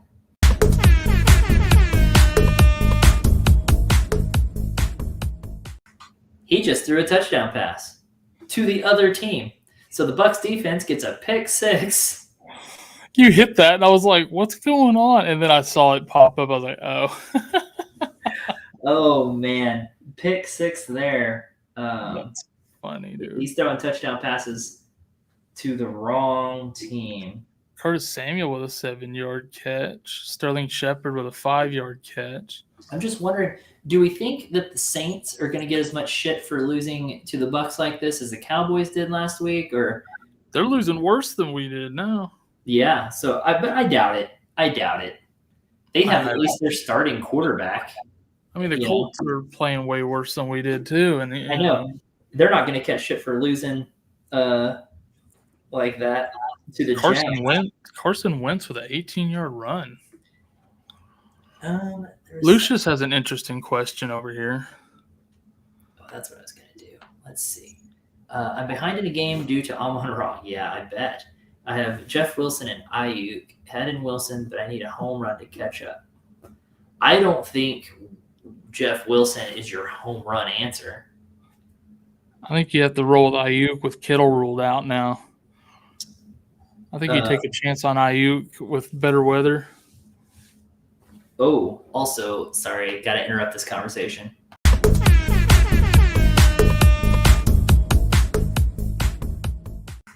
Tyreek Hill playing possum. He's bird dogging us over here. 48-yard touchdown catch for Tyreek Hill. Tua having a hell of a day. No doubt. Tua's having a great, great day. Ramondre Stevenson with a 6-yard run.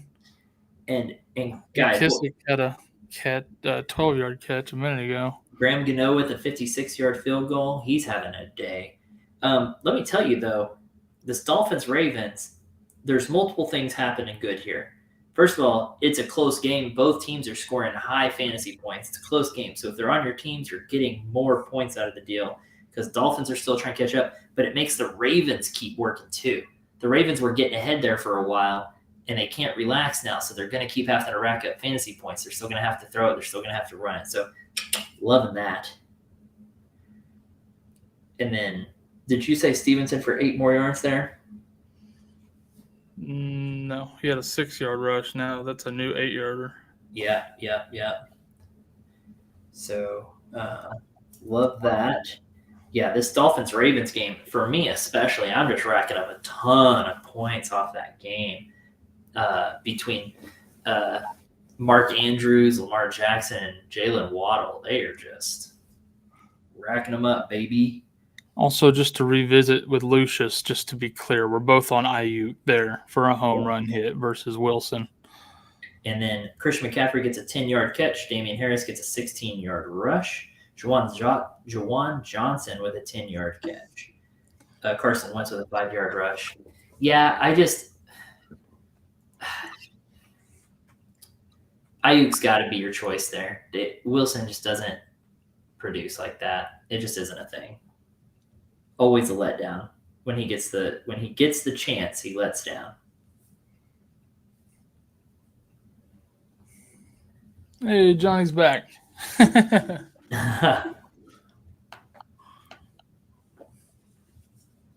I was having a hard time. Is it Johnny or Joni? I don't know. We've been saying Johnny the whole time, and they haven't corrected us. So, right. Oh, yeah. Amon Ra is kicking ass. Love that motherfucker. Hell yeah. Gibson with a 1-yard run, then Gibson for no gain, 3rd and goal on the 1. Ooh. Logan Thomas. As long as Wentz gets something here. Man, come on now. True story. Need it for Roll Tide and my DraftKings. Right. I tell you what, Michael Thomas not looking too bad. I didn't know what to think of him, and yeah, I still don't trust to last the whole season, but no. 10-yard catch there for him, though. Mr. Nick, Darrell Henderson or Sutton for my flex? Honestly, I'm thinking Darrell Henderson. Who are the Rams playing? Atlanta. It's a really good matchup. That is a good matchup. PPR. Holy cow. Hit that beautiful bean footage we can pick up after.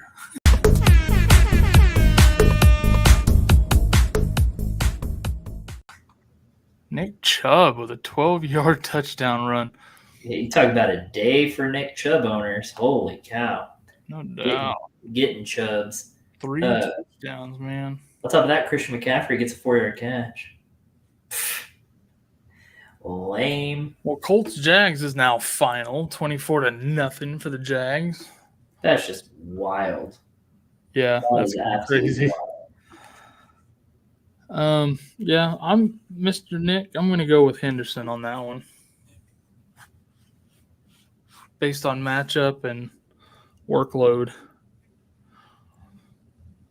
Oh, you're going against Chubb? That sucks. Ooh, boy. That is not what you want right now. Amon Raw's making it close. Yeah. So I wonder, are you needing a home run there then too? Sounds like he has Amon Ra, so probably. Yeah, it seems like they're keeping up with each other there. So it's just a shootout between Amon Ra and Nick Chubb.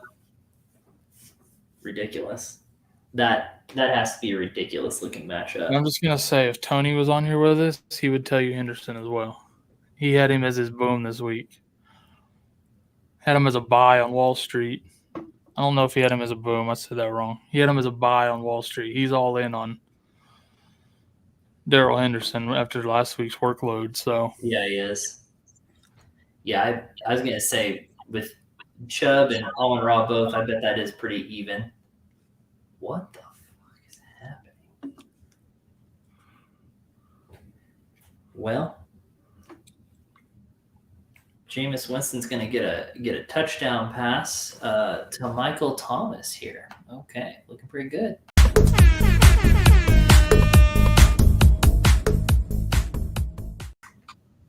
Not too shabby. That's a 7-yard touchdown catch by Michael Thomas.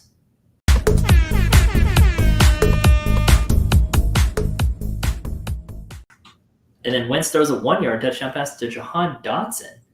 So Dotson is the man this week, apparently, not Curtis Samuel. So no one knows what to think of that entire offense all of a sudden. I'm just really glad Carson Wentz got a touchdown. Oh, I bet. So that's interesting. For the Browns, Cade York missed the extra point attempt. That's strange. I think Mr. Nick's waiting to hear what your decision is between. Sorry. What is this? Henderson and Sutton. If it's even right now, oh my god.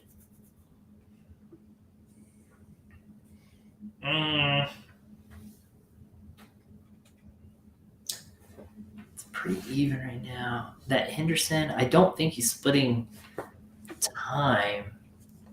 Opportunity. I know I'm not being very helpful right now. I really am wanting to think this through for you, though. Chase Edmonds with a 2-yard run.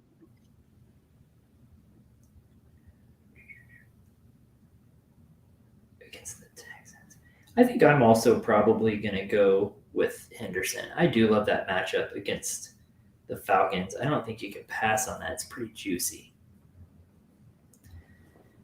Yeah. Okay. He went Hendo already. Okay. Cool. I waited so long. Yeah, you waited for him to make a decision, and then you just agreed with him. Well, I was obviously looking. I was looking down the whole time. I was double checking just their matchups and just thinking that through. Tyler Conklin with a 9-yard catch. Because if I'm being honest, I also forgot. I forgot who the Broncos were playing against, so I was having to check. But they're playing the Texans. Look, hold on.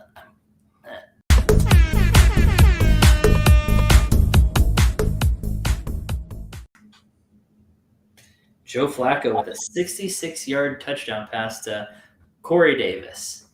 Who nobody started. Nobody started Corey Davis, probably. But jeez Louise. But it's, yeah, that's a big one for sure. This Dolphins-Ravens game. Oh, my God.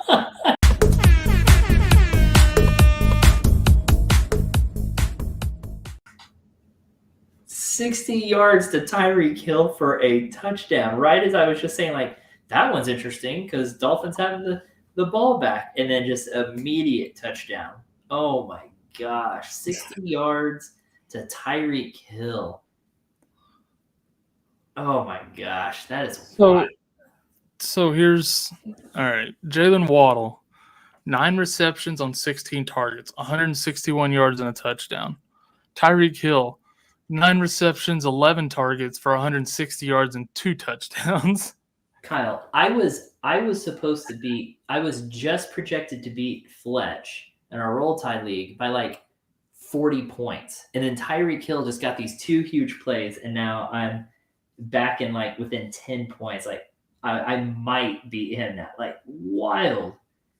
Saquon Barkley with a 4-yard run. Dude, that's crazy. Like Tyreek Hill getting him right in that game with me. That is insanity. Let's see. Amon-Ra St. Brown is the 3rd player in NFL history to record 8+ catches in 8 straight games.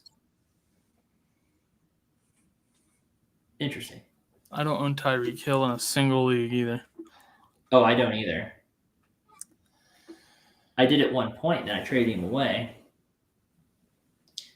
Wow. That is something right there. I think that's the only league I'm playing against him, which is good news for me. That is wild on Tyreek Hill. You want to talk about just going and redeeming yourself all of a sudden. Just 2 big catches like that is insanity. Obi-Wan just says Chubb. Yeah, dude. He's having a hell of a day too. Yeah, Chubb is having a good day. Tyreek Hill having a day. Chubb, Lamar Jackson, and the Dolphins are all having a day today. Amon-Ra having a day. Amon-Ra having a day. Yeah. Like you said, the Dolphins. Yeah. Man. I got lucky that Fletch did not start Tua. Tua's on his bench, so I got lucky there. Woo! How many points does he have? And now when he has 43.26 points. Man. Wentz is up to 33.5 for me in Roll Tide, so I'm feeling pretty fortunate to have gotten that out. I mean, the way that first half was going. Same. Lamar Jackson up to 46.3. Tyreek Hill has 37 against me. Mark Andrews has 20.6 against me. It's rough going. So Patriots Steelers is now final 17-14. Pats there. Yep. Obi-Wan, how the hell did Brady go from 3 to 20? Yeah, like Mike Evans leaves and he goes ham. Who knew? Well, Mike Evans and Lattimore both went out. That helps. And then they just started scoring. It's kind of crazy. Well, honestly, that pick six is what did it. Jameis Winston threw a pick six and it just opened everything up. So I was not watching for only like 7 minutes of in-game time. Yeah, it literally happened that fast. Yeah. It was really quick. Jameis Winston threw enough interceptions close enough together to make that worthwhile. Mark Andrews with a 16-yard catch. Looks like this first slate winding down here. Yep. That Dolphins-Ravens game is tied, though, with 5 minutes left, so that could get some fireworks going there. Gonna have a couple of games kicking off. Falcons and Rams and Seahawks Niners will be kicking off here in a couple of minutes. Barkley with a 4-yard rush. Michael Carter with a 12-yard catch.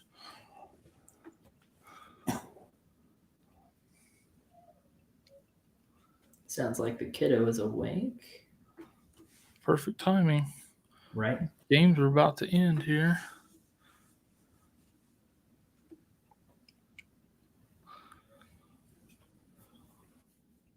Actually, give me 1 second. Hold on. Well, there's nothing happening, so. Couple of timeouts, a penalty, a punt, and an incomplete pass. That's where we're at right now on the games that are still alive.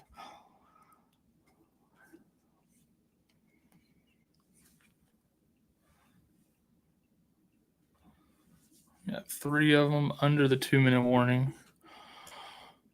Bucks Saints almost to the 2-minute warning. 4 minutes left in Dolphins Ravens. Tyler Conklin with a 4-yard catch. Devin Duvernay with a 16-yard catch.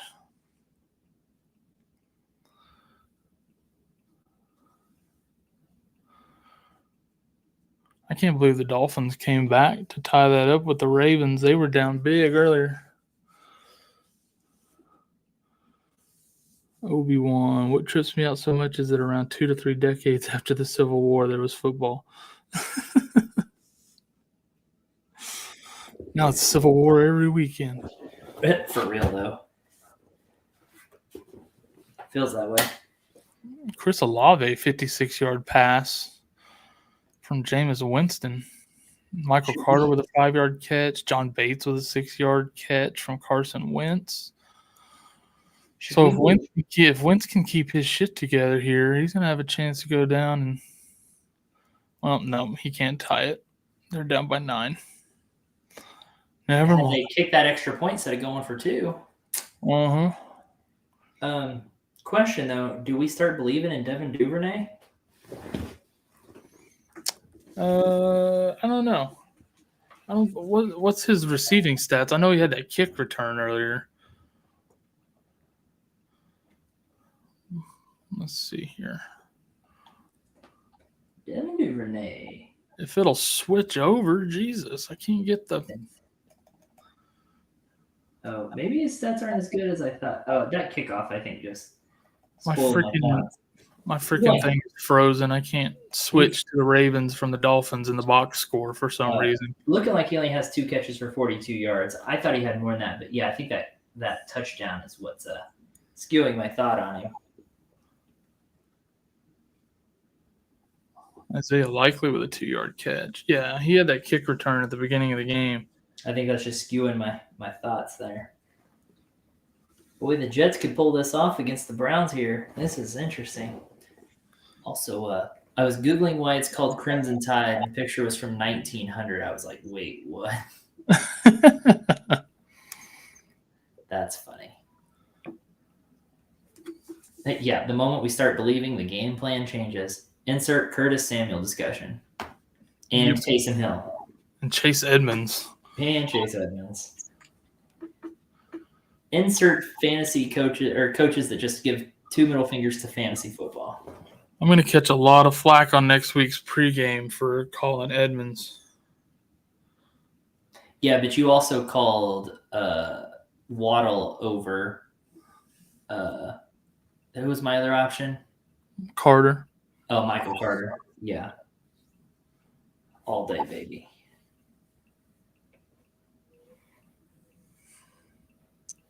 Because I'm just saying that Waddle has me 28.5 and Michael Carter on my bench has 6.8. So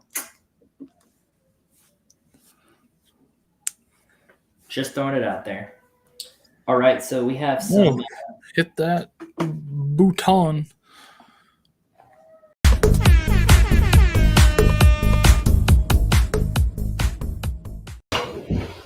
Garrett Wilson with a 15-yard touchdown reception. Yeah, Garrett Wilson has turned out to be a big part of their game plan, looks like. And just as you think it's part of their game plan, they change it up. But that's quite a comeback there for Garrett Wilson, 8 catches on 14 targets for 102 yards and 2 touchdowns today. Wow.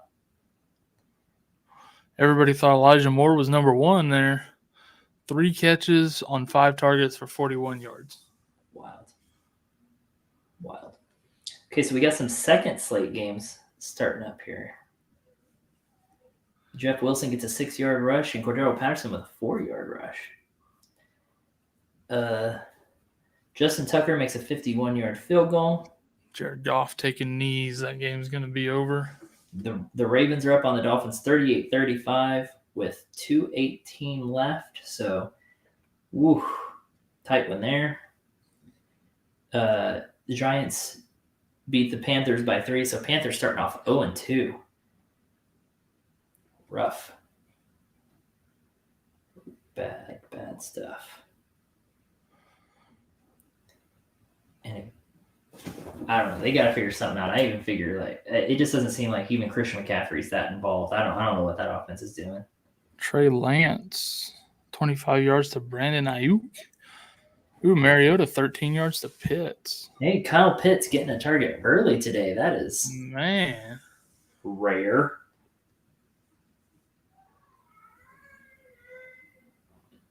Yeah, Brandon Ayuk getting that. So, who was that earlier that was asking about Ayuk? Hopefully that works out. Mr. Nick. 3 yards to Jalen Waddle. Or was it somebody else? I can't remember. Oh, it was Lucius. That's right. That's right. Nick was asking about Sutton and Henderson. That's right. Right. Jalen Waddle with a 3-yard catch. Already covered that one, but how about that Baja Blast? Thank you. I was looking up the question. My bad. Ooh, Baja Blast sounds good. Had a little snack earlier at halftime. About to go get me some lunch and watch the Dallas game. Uh-huh.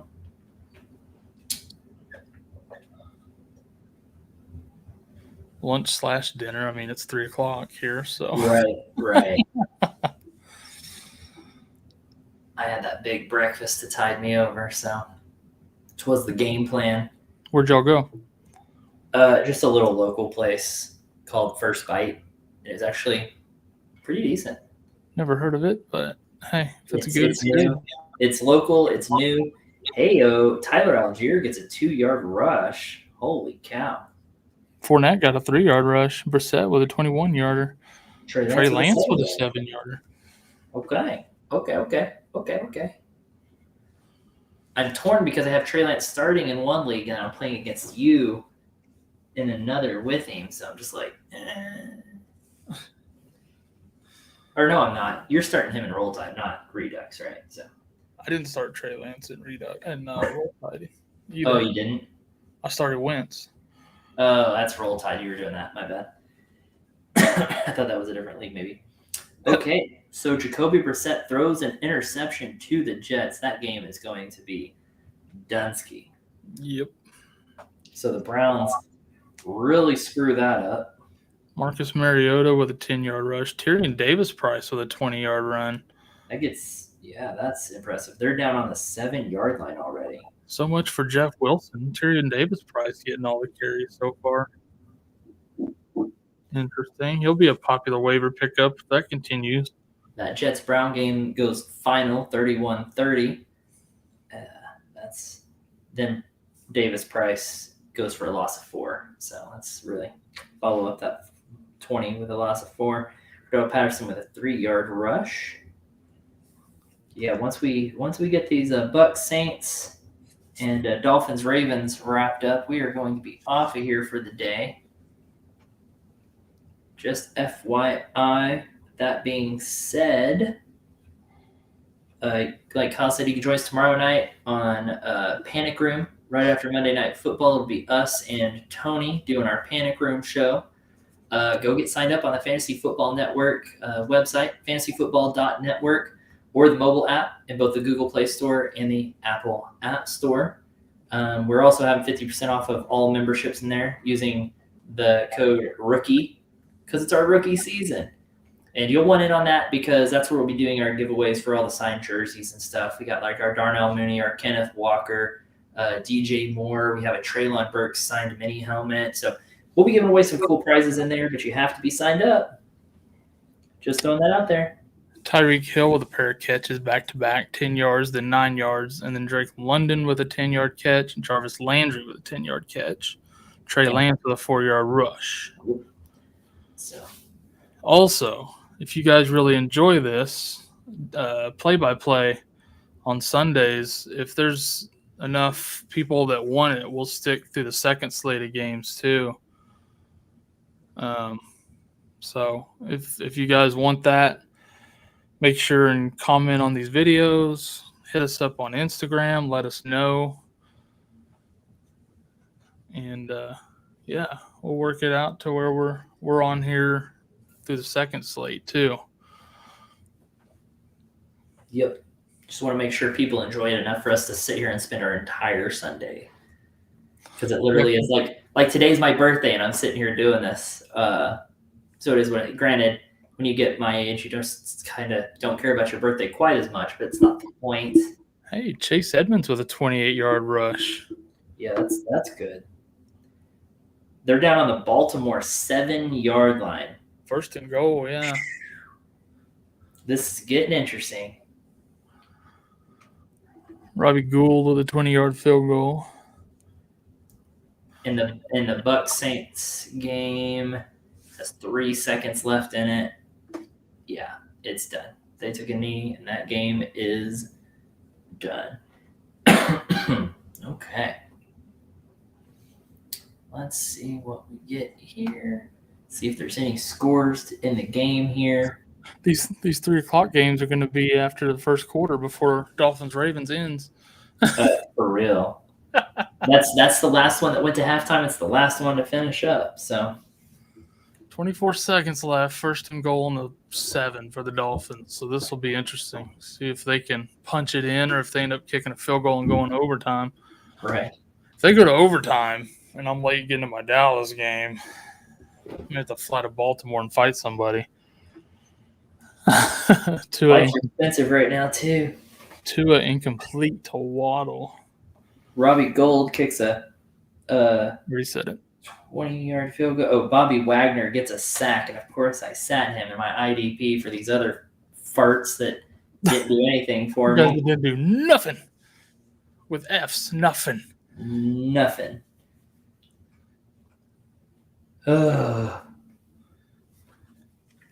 Yep. Come on. I wish that would have been complete to Jalen Waddle. Do not throw another one to Tyreek Hill. I will flip my entire setup here. In my mind, at least, I will picture it happening. Of me just like flipping it. Younghoe Koo missed a 44-yarder. Ouch. That's unfortunate. Giving the Rams the ball back. I started Allen Robinson, I think, in 2 leagues. Even after his debacle last week, I'm just a believer against the Falcons. I think he has a better day today, so I went for it. Why not? I believe any more than that. Plus, the Falcons got torn up last week by the Saints, if I'm not mistaken. So if they're going to let Jarvis Landry tear him up. I'm giving Allen Robinson a chance against him. That's fair. That whole Rams offense looked terrible last week, not just Allen Robinson. Cooper Kupp is the only person that produced fantasy-wise over there. So I guess Henderson was fine, but oh my gosh, what is going on with this freaking Dolphins game? Dude, What is that? They're taking 10 minutes between plays. What if it's under review? What if Jalen Waddle actually scored a touchdown? Just throwing that out there. Just throwing it out there as an opportunity or as a possibility. Because there's no reason why it should just be stuck on that, unless they're just being a-holes.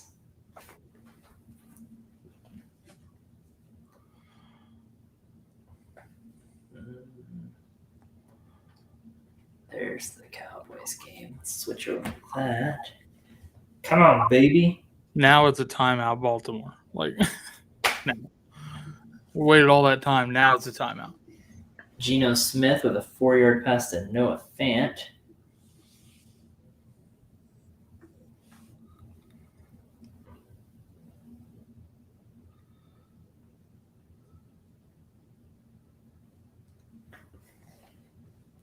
Come on. Rashad Penny with a 5-yard rush. Oh, they just switched this one over for. Oh my God. Come on, baby. Update.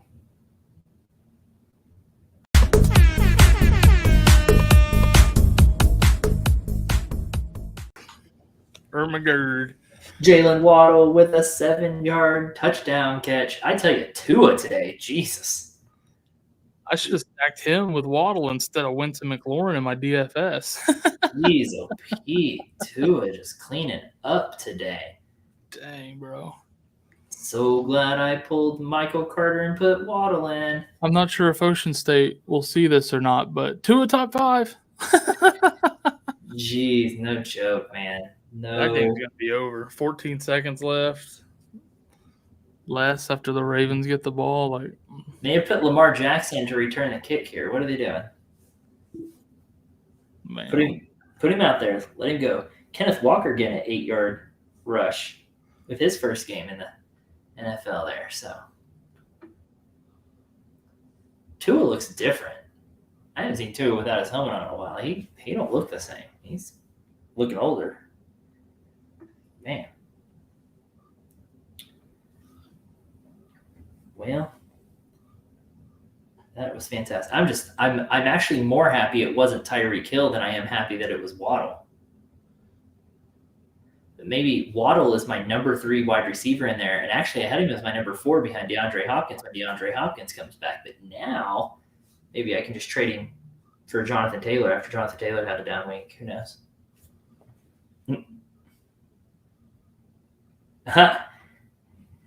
That's funny, Kyle. To a top 5. Just throwing it out there. Albert, Tua number 1 QB this week. It's sure looking that way. It does. DK had a 5-yard catch. Look that way. Did you get that Allen Robinson catch when I was typing my? I did not. Allen Robinson with a 15-yard catch, man. And DK Metcalf with a 5-yard catch.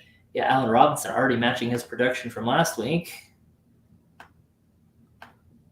Seriously. All right, let's rack up some garbage time here. Yeah, give me that Mark Andrews catch. I don't hate it.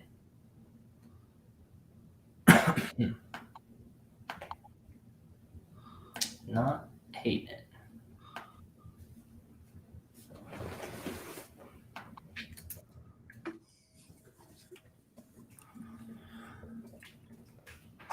All right, let's see. 9 seconds left. 1st and 10 from their own 44, 45. Oh, they're saying 40. My bad. Okay.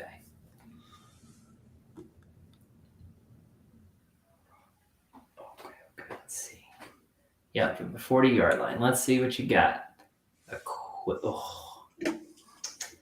That play took a whole second off the clock because it got knocked down at the line. And they still got 2 timeouts left.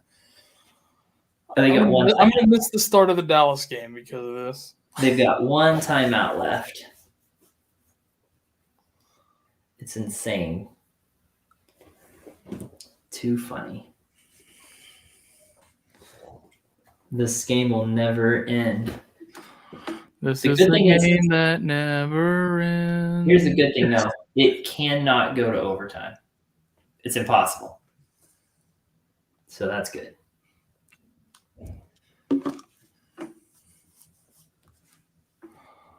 I almost feel like their best chance here is like a quarterback draw, not even like a Lamar 9 yards to Tylan Wallace. like they just ran a quick slant trying to get closer for